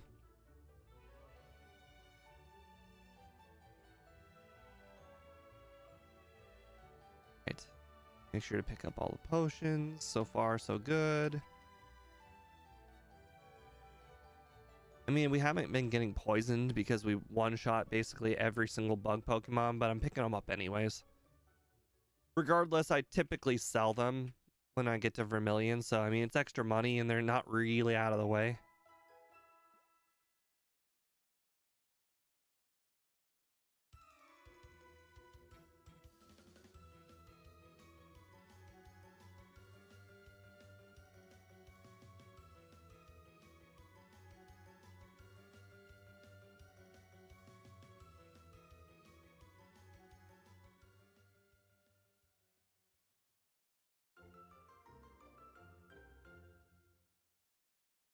Yes, that is true, John. But our attack stat is about 30 points higher than our special attack stat. So even though Fire Blast has more power, there's more stats behind Body Slam with the 5 discrepancy. Oops.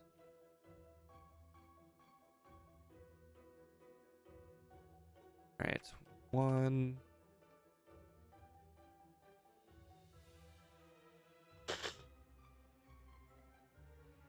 Okay, so 1 single sand attack. Let him miss a few times, or just defense curl each time. That works for me. All right, so I like starting with some sand attacks before the bides happen, and just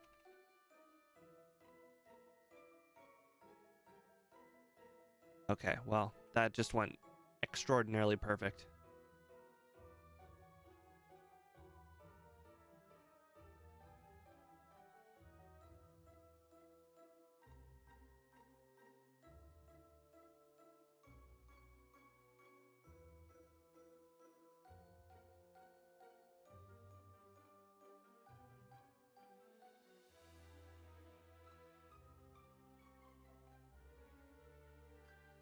It's nice being able to knock out these trainers on one hit. You guys have absolutely no idea what I've gone through with the grass Nuzlocke. All of these trainers here are just a pain. Beating them all with Bulbasaur is just the worst. So I basically do I battle wild Pokemon up to level 7 with Bulbasaur, which is not hard. It's usually just the 3 wild Pokemon from Route 1 to 2 to Vermilion. I get to level 7 basically instantly from doing that. Once you get to level 7, then you just get Leech Seed, and then you battle the 2 bug catchers in Viridian Forest, or 3 bug catchers in Viridian Forest, and you first turn Leech Seed. All right, hold on. You first turn Leech Seed, and then you finish them off with Tackle, and you do that for every single trainer, Brock included, except for the Light Years Junior Trainer, because you can't beat the Light Years Junior Trainer. The Light Years Junior Trainer is too hard. The Diglett's attack stat is just too high. But it's kind of funny that I'm knocking out all of these Pokemon over here. Oh, you're right. I forgot.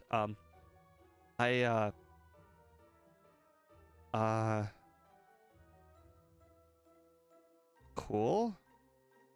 Your defense is lower. Okay. I could also battle Oddish Bellsprout Girl. But yeah, just the whole Bulbasaur thing just takes so long.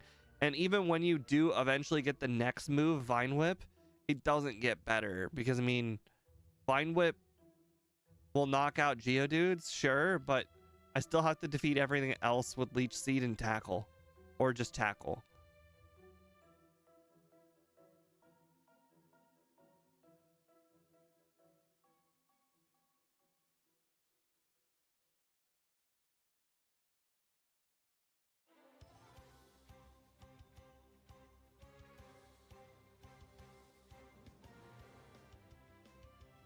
It's not so easy. You can add 3 trainers and it might be 1 level.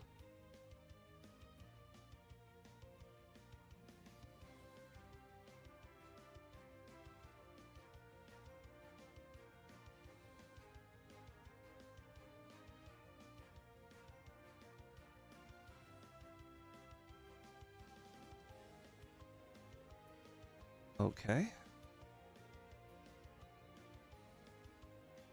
Be close to 18 though. Oh, we also did not get a Paris, so I guess we might make it to 18 on wild Pokemon. Really?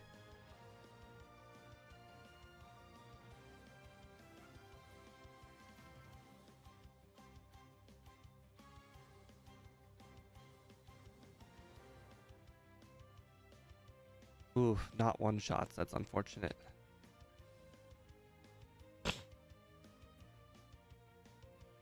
Oh, a Gen 1 miss. Interesting.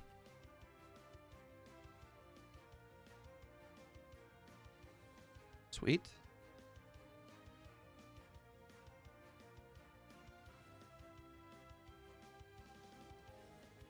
Okay, well, we made it to a damage rounding threshold for the rival, so I mean that's definitely going to be an improvement. Now when he sand attacks us, oh, I forgot to save, darn it. When he sand attacks us on turn 1, we'll feel so much better about all the levels we trained up for. Okay, despite taking more damage, actually, oh my god, we got another Gen 1 miss quick attack. That was interesting. I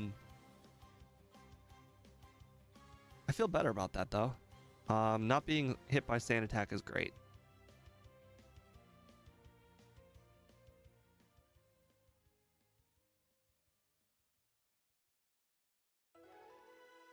Do the dig trainer before Misty? I mean it's not much. I guess I could do more trainers on this route. I just need to remember which one has the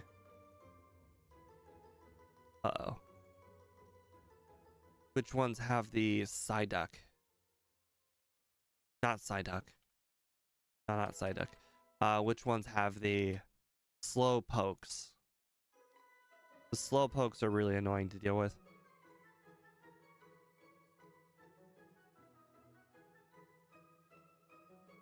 Alright. I'm gonna just basically use up all my embers here and then head back.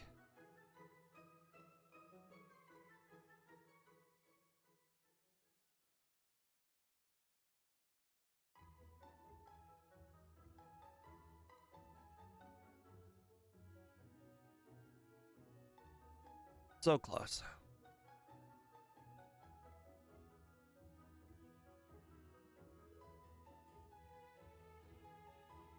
We might get to 23 actually.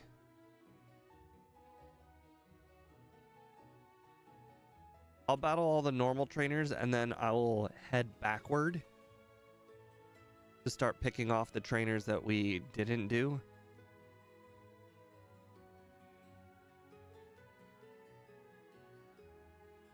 One of those two guys is the slowpoke guy. I just don't know which.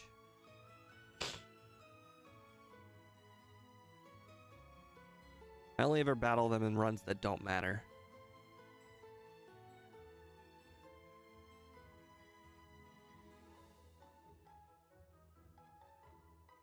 Ouch, Hyper Fang.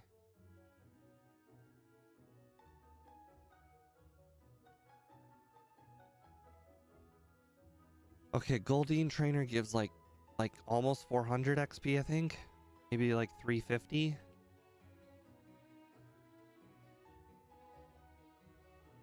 Okay. Maybe 2 trainers here.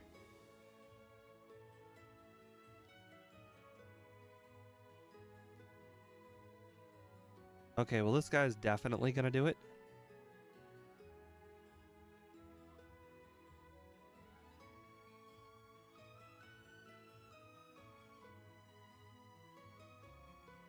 Okay, well we got to the magical 23. Hopefully you guys will be happy now.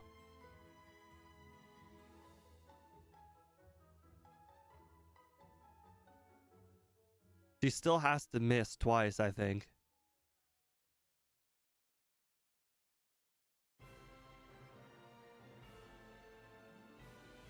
We'll see.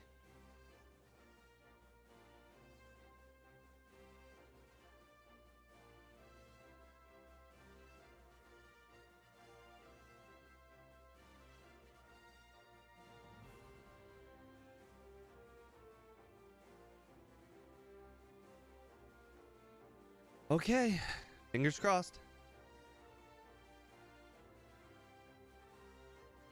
Okay, well this is definitely going to be a consistent 2-shot now. She started with an X defend, that's not good. We need a crit. Oh, not only did... Okay, she missed once. We got the crit. Turns out levels don't matter when you can get crits.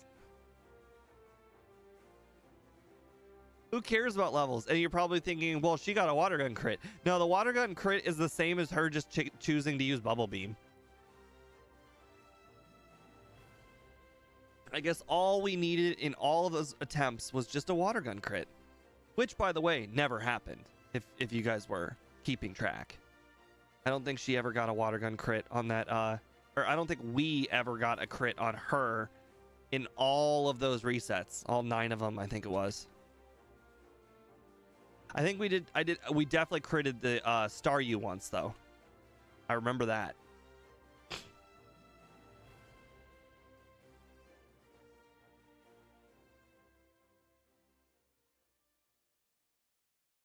I saw after I beat Misty, another person voted for the under.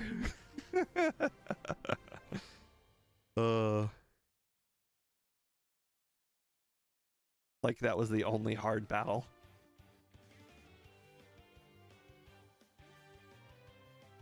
Oops. Bought too many again.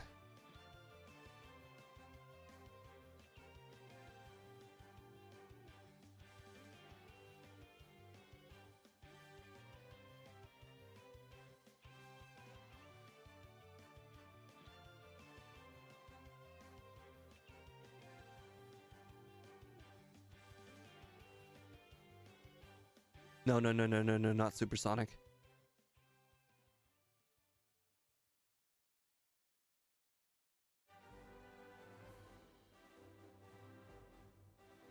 Why?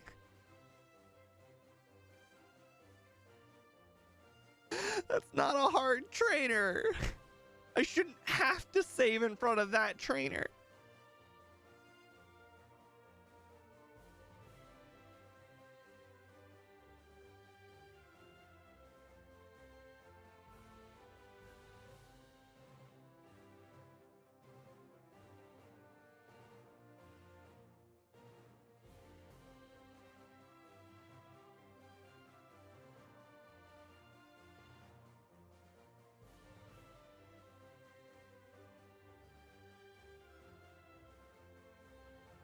Why rest before body slam? It was more or less just a time thing. It's go left, then go right just seems counterintuitive. But I see what you mean. Based on how hard that trainer battle ended up being, I could definitely see how you're right.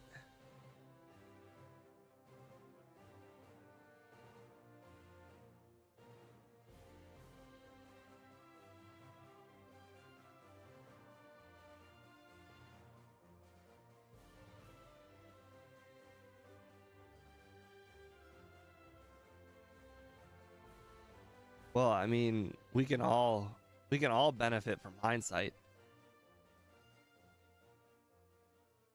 I really think that trainer just got incredibly lucky. Like, in both attempts I hit myself. Like, and in both attempts I also went in damage, although that's not really a luck thing on their end. Although this Pokemon, whenever they hit themselves, boy, it is like hitting yourself with a club. This Pokemon really damages itself. Like, I kid you not, when this Pokemon seems to hit itself, it hits itself like it's already used Swords Dance once.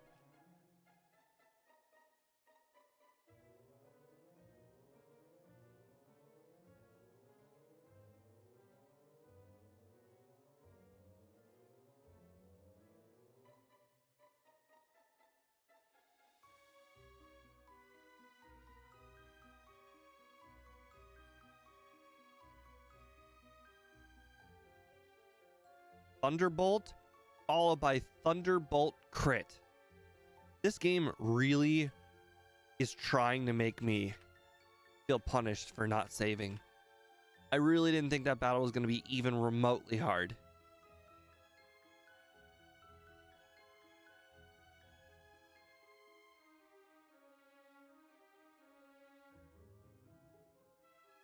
Thunderbolt crit. I don't know why, but sometimes Surge likes to actually be difficult. It's a little funny.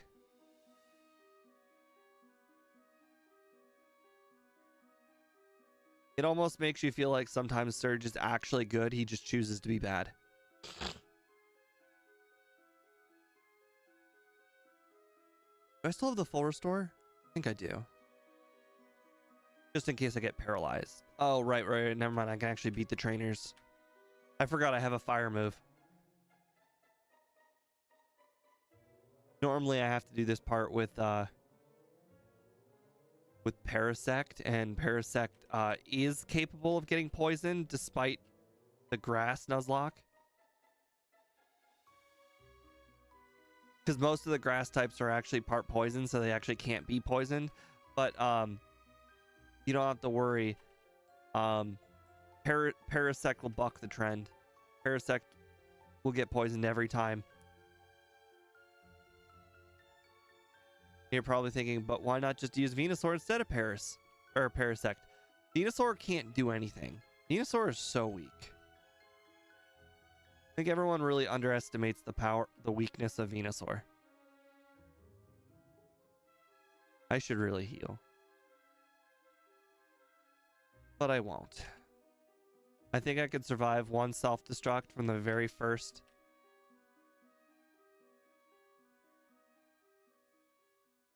I will save though. I'm not crazy. This is a battle I know I can actually lose.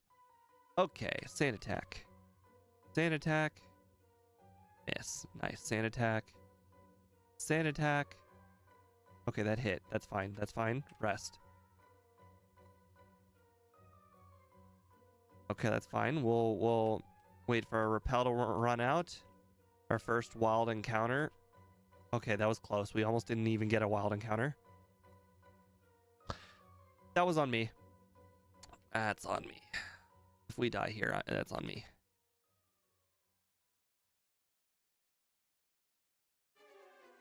Venusaur does not get Body Slam. Also, it's an Ivysaur at that point. It's not a Venusaur. Either that, or when I was looking up the moveset, I was accidentally looking at Bulbasaur, and Bulbasaur doesn't get it. But I don't think it... Regardless, it would make things so much easier if it did. If you want to relook that up and confirm it does learn it, that'd be great. I don't think it does.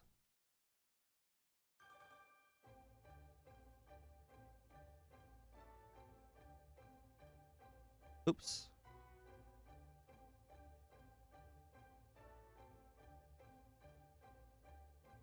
Full restore. Max potion. M24. Nugget.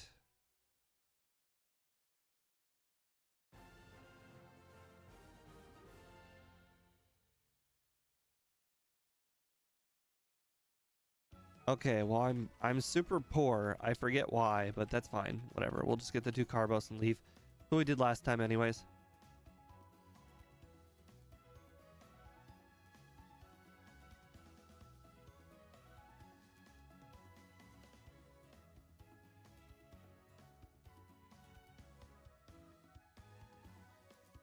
Wait, oh, then I must have been looking at Bulbasaur when I was planning out the run.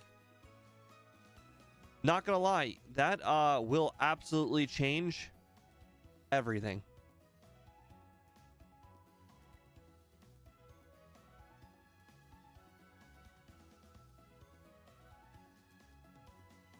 Clearly, I was looking at the wrong moveset.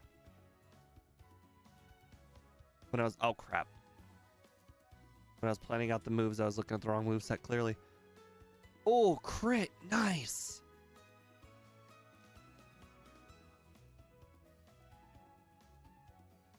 I'll have to look into that again. While you're looking stuff up, because you've just dramatically changed one thing, which is now dramatically changing another thing. Since you have basically now changed my target for Body Slam, you now need to look up what can oh my god, I just hit myself 3 times. What can Victory Bell learn instead of Body Slam with Swords Dance?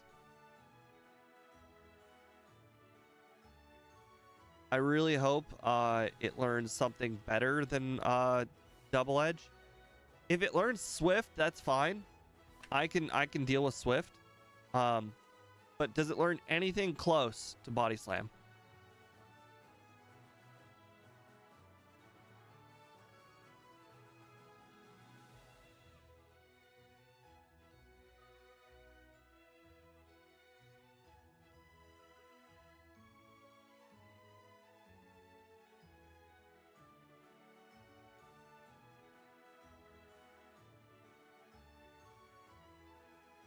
Well, so far so good. No, double edge is irrelevant. I would never, ever, ever use double edge. I'll use Swift before I use double edge. I'll use cut. I'll teach it cut before I teach it double edge. It'll have sleep powder, so I mean, everything will be slower. But if I have the choice between cut and double edge, I will use cut.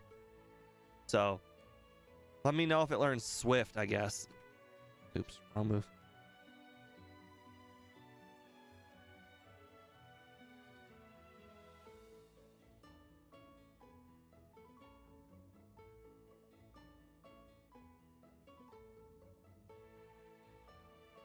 So you're telling me Victory Bell does not learn Swift?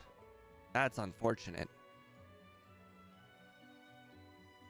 So it really is double or Body Slam or nothing then.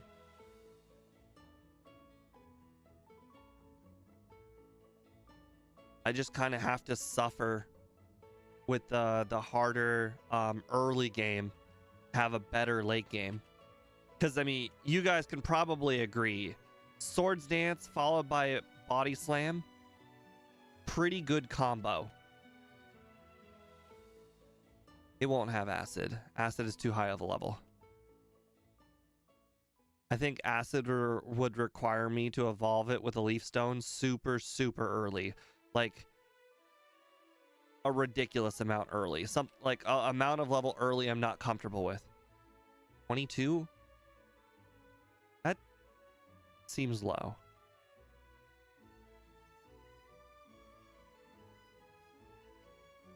Why do I have so many repels? I still have all my super repels too. Weird.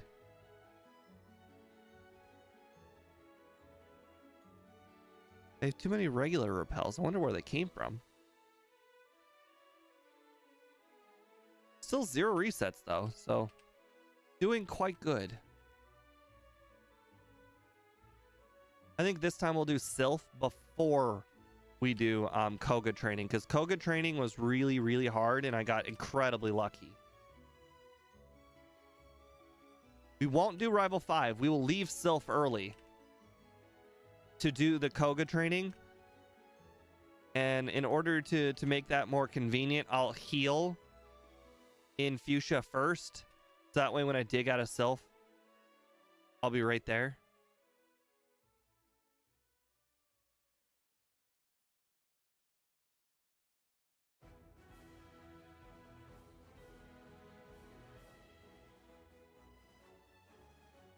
Crap.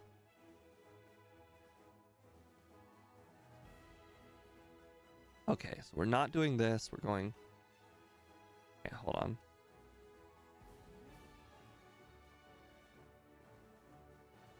Carbos. HP up.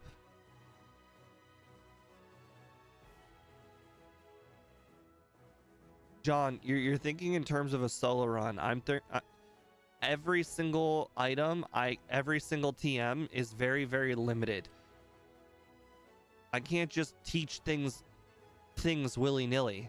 And then you also have to think, well, if I teach it Mimic, it needs to be used for this, and this battle. You don't just teach it Mimic because it has a slot open.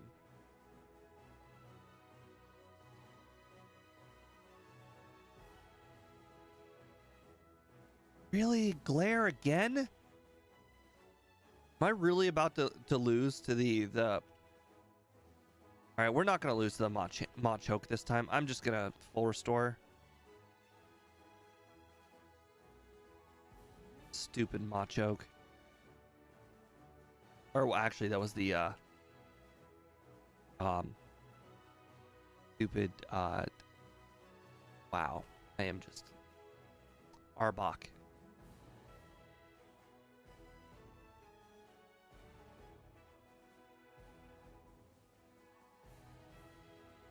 All right. So Speed said anybody that is dressed up as a scientist is good XP. I do not think this guy was good XP. It's 7th floor. Do not fight that guy.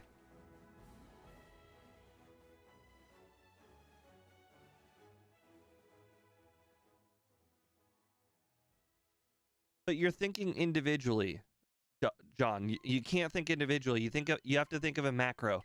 If you teach Mimic to Victory Bell, you're taking away a move from somebody else that might need it more. I don't know if you've noticed, but some of the grass types have really bad coverage.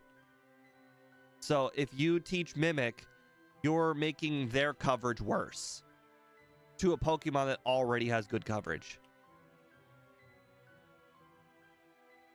Look at Venusaur itself has bad coverage. Let's see what else. Tangela has horrible coverage.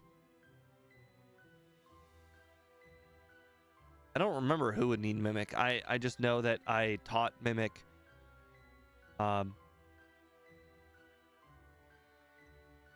something during the run.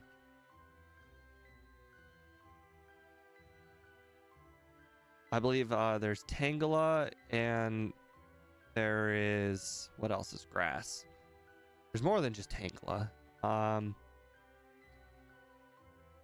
Not Vileplume, because Vileplume's in the other version. You either have to choose between Vileplume or Victory Bell. Can't have both.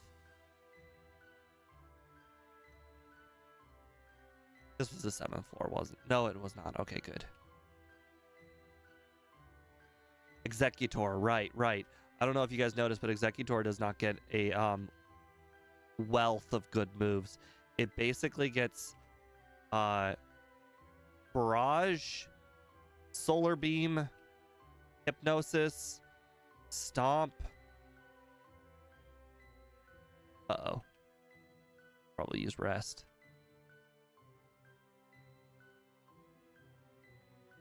Actually, wow.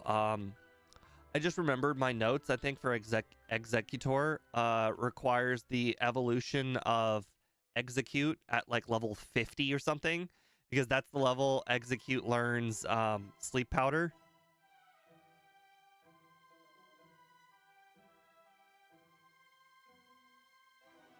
All right, 9th floor it is.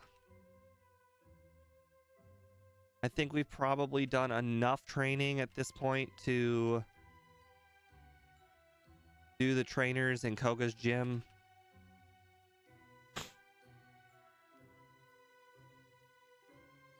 Okay, what am I doing? Why would I ever want to start with that guy? That guy's the hardest guy in the whole gym.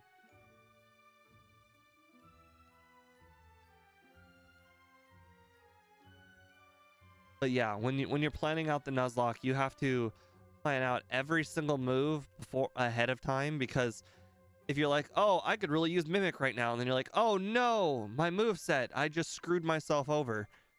You know, that has happened to me. Although when you plan it out, you find it to be the exact opposite. Now, when a Pokemon dies, it's like, oh no, I have extra moves. Because I planned out to use something. Like for instance, I think I have planned out for Venusaur Mega Drain. I don't think I'm teaching Mega Drain to anything else.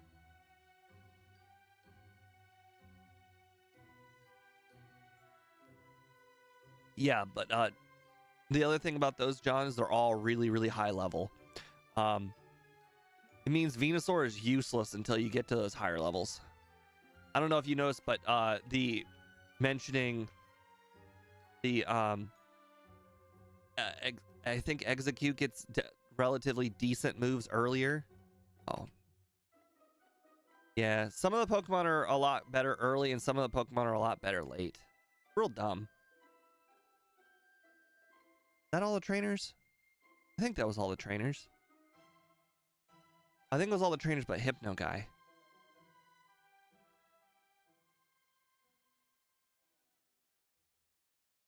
Maybe. But then you're stuck with so John, that means you're stuck with you're stuck for hold on. Really? I used my full restore already. The Venusaur will be stuck with oh wait, I forget what level Venusaur gets Razor Leaf. But anyways, that means you're stuck with Vine Whip for a very, very long period of time until you get Razor Leaf. Okay, so Body Slam does not knock it out. Of course, why would I expect it?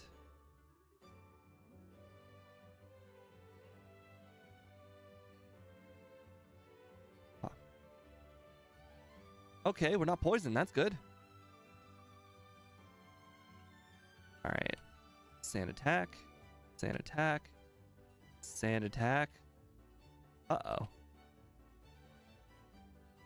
Rest. You hit me. Whoo! I can't believe you just got past all those sand attacks. That's crazy.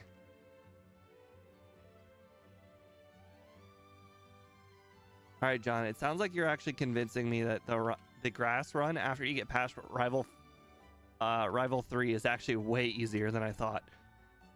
The problem is getting past Rival 3 is super hard. The XP is the hardest part. Making sure you don't hit level 25 is like surprisingly the hardest part of the run.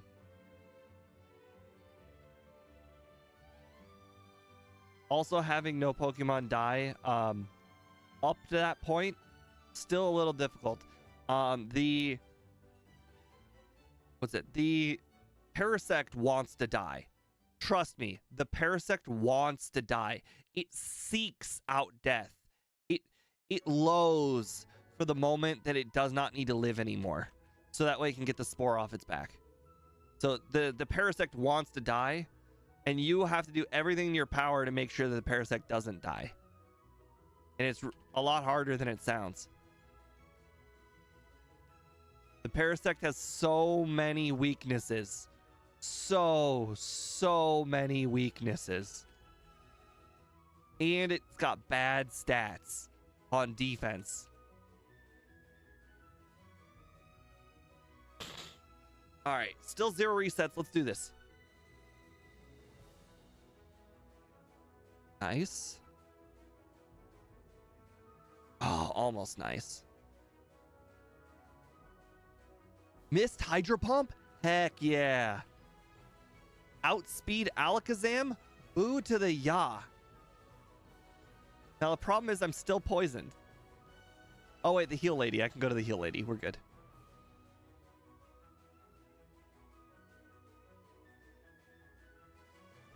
So far, the extra levels is definitely helping.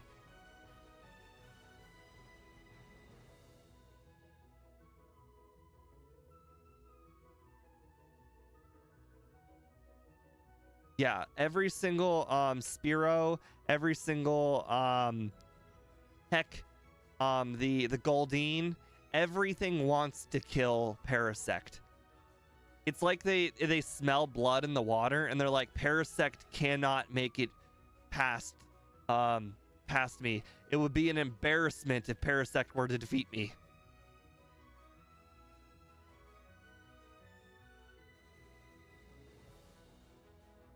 It would bring shame upon my family if Parasect were to defeat me. So I must defeat the Parasect.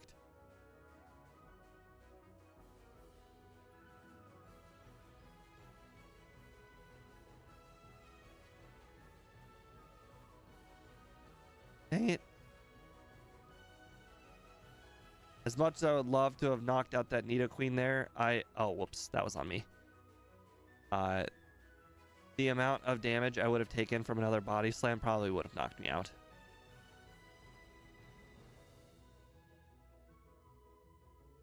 The rock weakness is surprisingly irrelevant. One of the only trainer with rock moves in the whole game. Oh, hold on. No, I don't want to do this. Hold on. All right, we're heading to here. The only trainer with rock moves in the entire game is the Exploding Hiker, and I can he's one of the very few trainers you can actually defeat with Venusaur, or not not Venusaur. The Ivysaur. Like I said, Ivysaur's basically only got Vine Whip, so you have to throw in the Ivysaur every opportunity you can, because Ivysaur does not have a lot of good opportunity. Oh, whoops, hold on. Ivysaur does not have a lot of opportunities to get battles. Yes, dig on Parasect is why I basically start mainlining my Parasect. Like, Parasect is like my main Pokemon, and the problem is because everything is out to kill Parasect, it's very easy to just have the Parasect die, and then you have to throw at Ivysaur, but since Ivysaur doesn't have any good moves, Ivysaur also dies. It's very easy.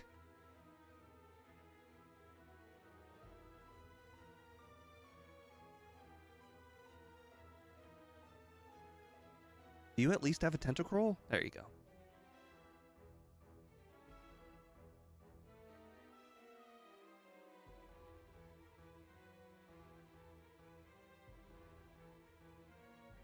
Okay, we got 18 bag items, so I can grab calcium, grab the iron. Before I grab the carbos, I need to use them.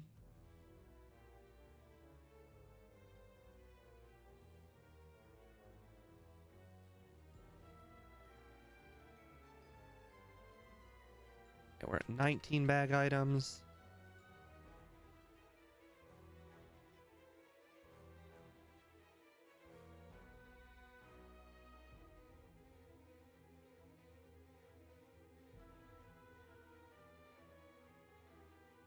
Let's just try to cut.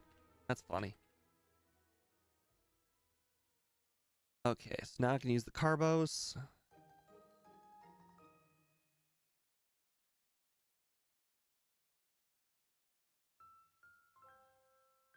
All right, let's not screw up one of these this time. We'll do our training later in Giovanni's gym.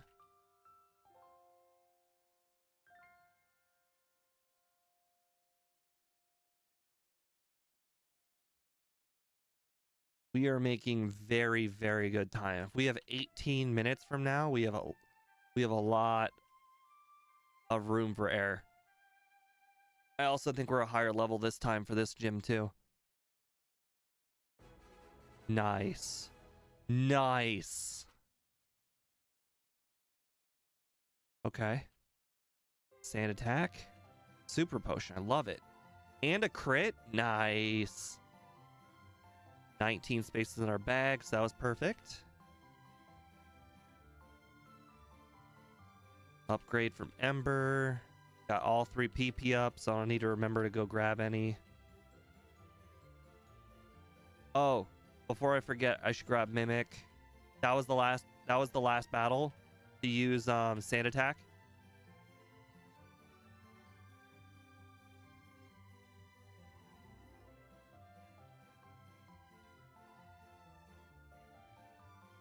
Okay, let's go grab Mimic. Sand Attack. All right, we need to heal.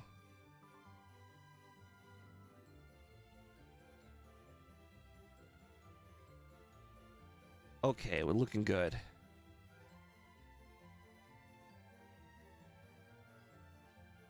Okay, this could go very well or very bad. We are at 110 speed, so we are 5 away from outspeeding Alakazam.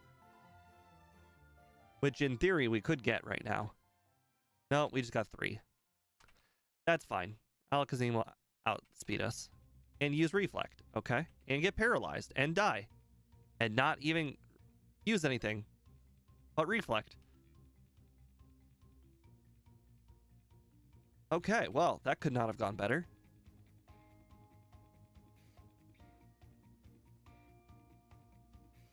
All right, I'm probably going to end up using one of my elixirs in here. And that's because if I'm going to want to battle all of the Pokemon in here and not run out of... Oh my god, we're going to run out of Fire Blast way earlier than I expected. I was hoping that I could use Fire Blast on a few more trainers than just that.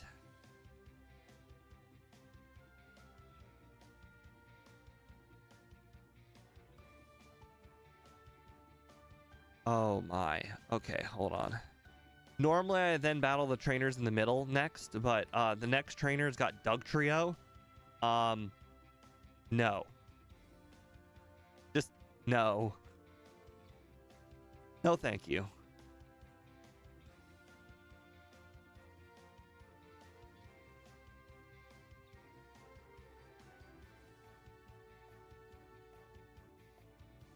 I'm not getting hit by a massive, massive dig.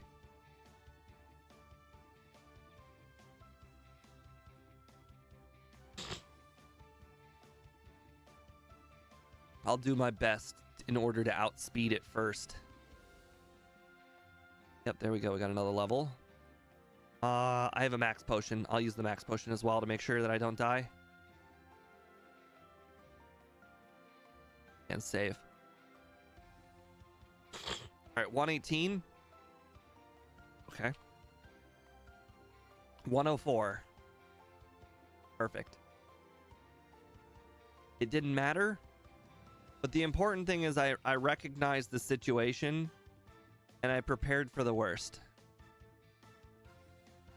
All right, and this guy's got one Geo or Rhyhorn. And I missed, and that's why we kept 2. Okay, and we'll use 1 elixir.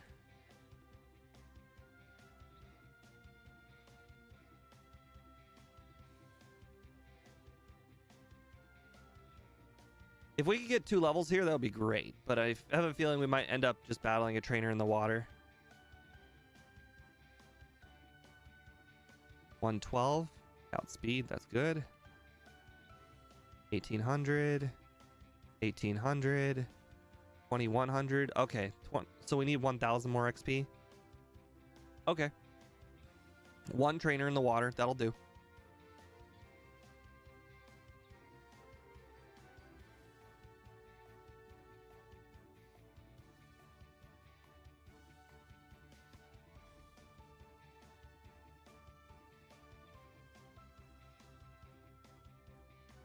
Please tell me you'll give me enough. Sea King? Okay, good. Good, good, good. All right, now we can do all those rare candies. We have 10, so we got all of them.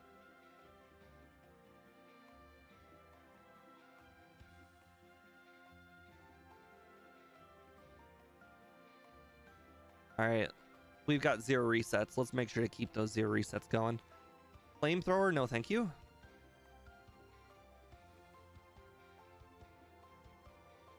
All right, we got 3, 2. Who's good? Dave? Okay, we're killing it. 1 shot. Peace. 1 shot. Up. 1 shot. Yup. 2 shot. Missed Hydro Pump. Now that's some luck right there. This run was destined for victory. All right, we will battle. Let's see, we can get 3 rare candies total. We wanted to be level 65. Of course, there's at least 2 gym leaders before we get to the level we wanted to be 65. I think one level would be great, but I'm gonna get 2 levels anyways. We're gonna finish at a much higher level. We're gonna finish at like 67. Well, actually, we're gonna finish at 66 and like 9/10. I think that's fine.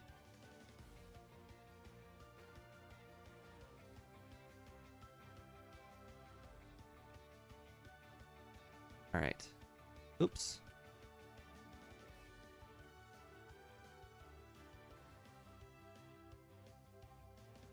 Okay, 10,000 XP. That is... That's like the 4 Pokemon trainer and the 3 Pokemon trainer, I think. 10,000 is a lot of XP. Alright, so the 4 Pokemon trainers right here. Alright, so let's see. You give me 5,700.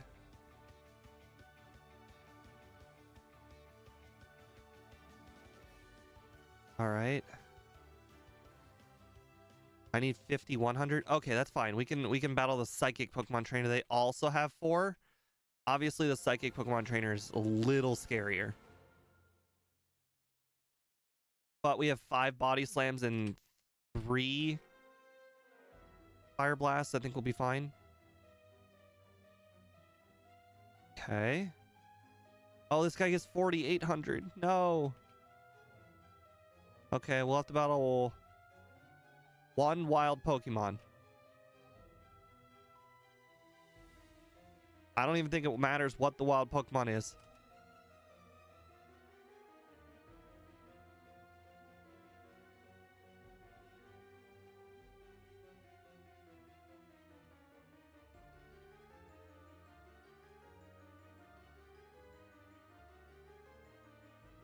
Okay, that was close.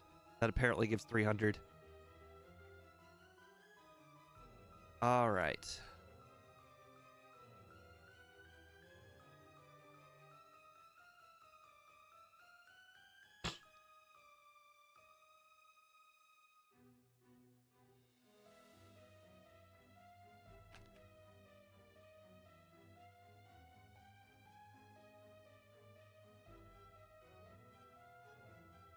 Oh, you're right. We do have 1 reset because of the Blackout. I totally forgot about that.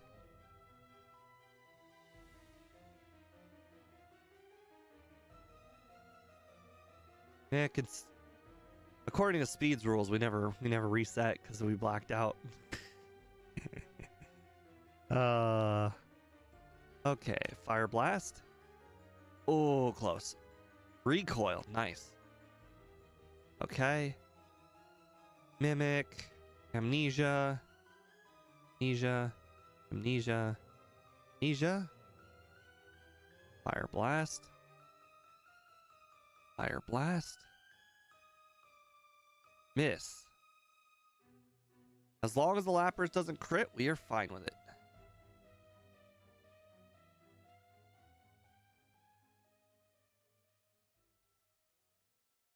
I don't even need to save. We're good.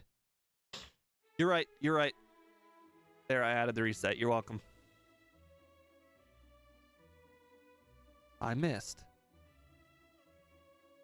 All right, we can never, ever use Body Slam ever again on Hitmonchan. I've learned my lesson. Never, ever Body Slam a Hitmonchan. If it lives, it'll use counter and kill you. It's insane that you actually have to think of that. We have 153 speed. We can actually outspeed the Gengar. And we got a crit. Supersonic. Hit myself. Okay. Nice. Nice. Toxic. Perfect. Wasn't even close.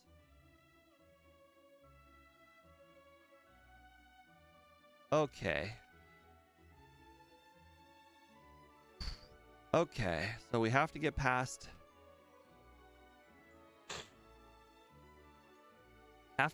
this Gyarados in 2 hits. Perfect. Alright. Mimic. Agility. Agility. Oh, it got a crit. Okay, there's nothing we can do about a crit. Lance is the crit master. Nothing you can do about that. Mimic, agility. Another crit? Come on, man. I was gonna like, you know, rest after taking that attack.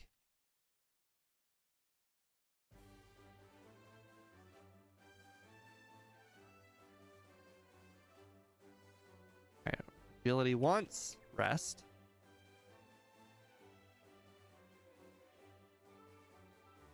Agility. Agility. Rest. Okay. Now we'll just outstat him. Okay, Fire Blast miss. That's fine. Oh, we're going to level up too? That's awesome. Hyper Potion. Okay, that's fine. The game really tried. We got enough Fire Blast misses in there that he could have crit us. Alright. Rare Candy. Full Restore. Elixir. Okay, we got this.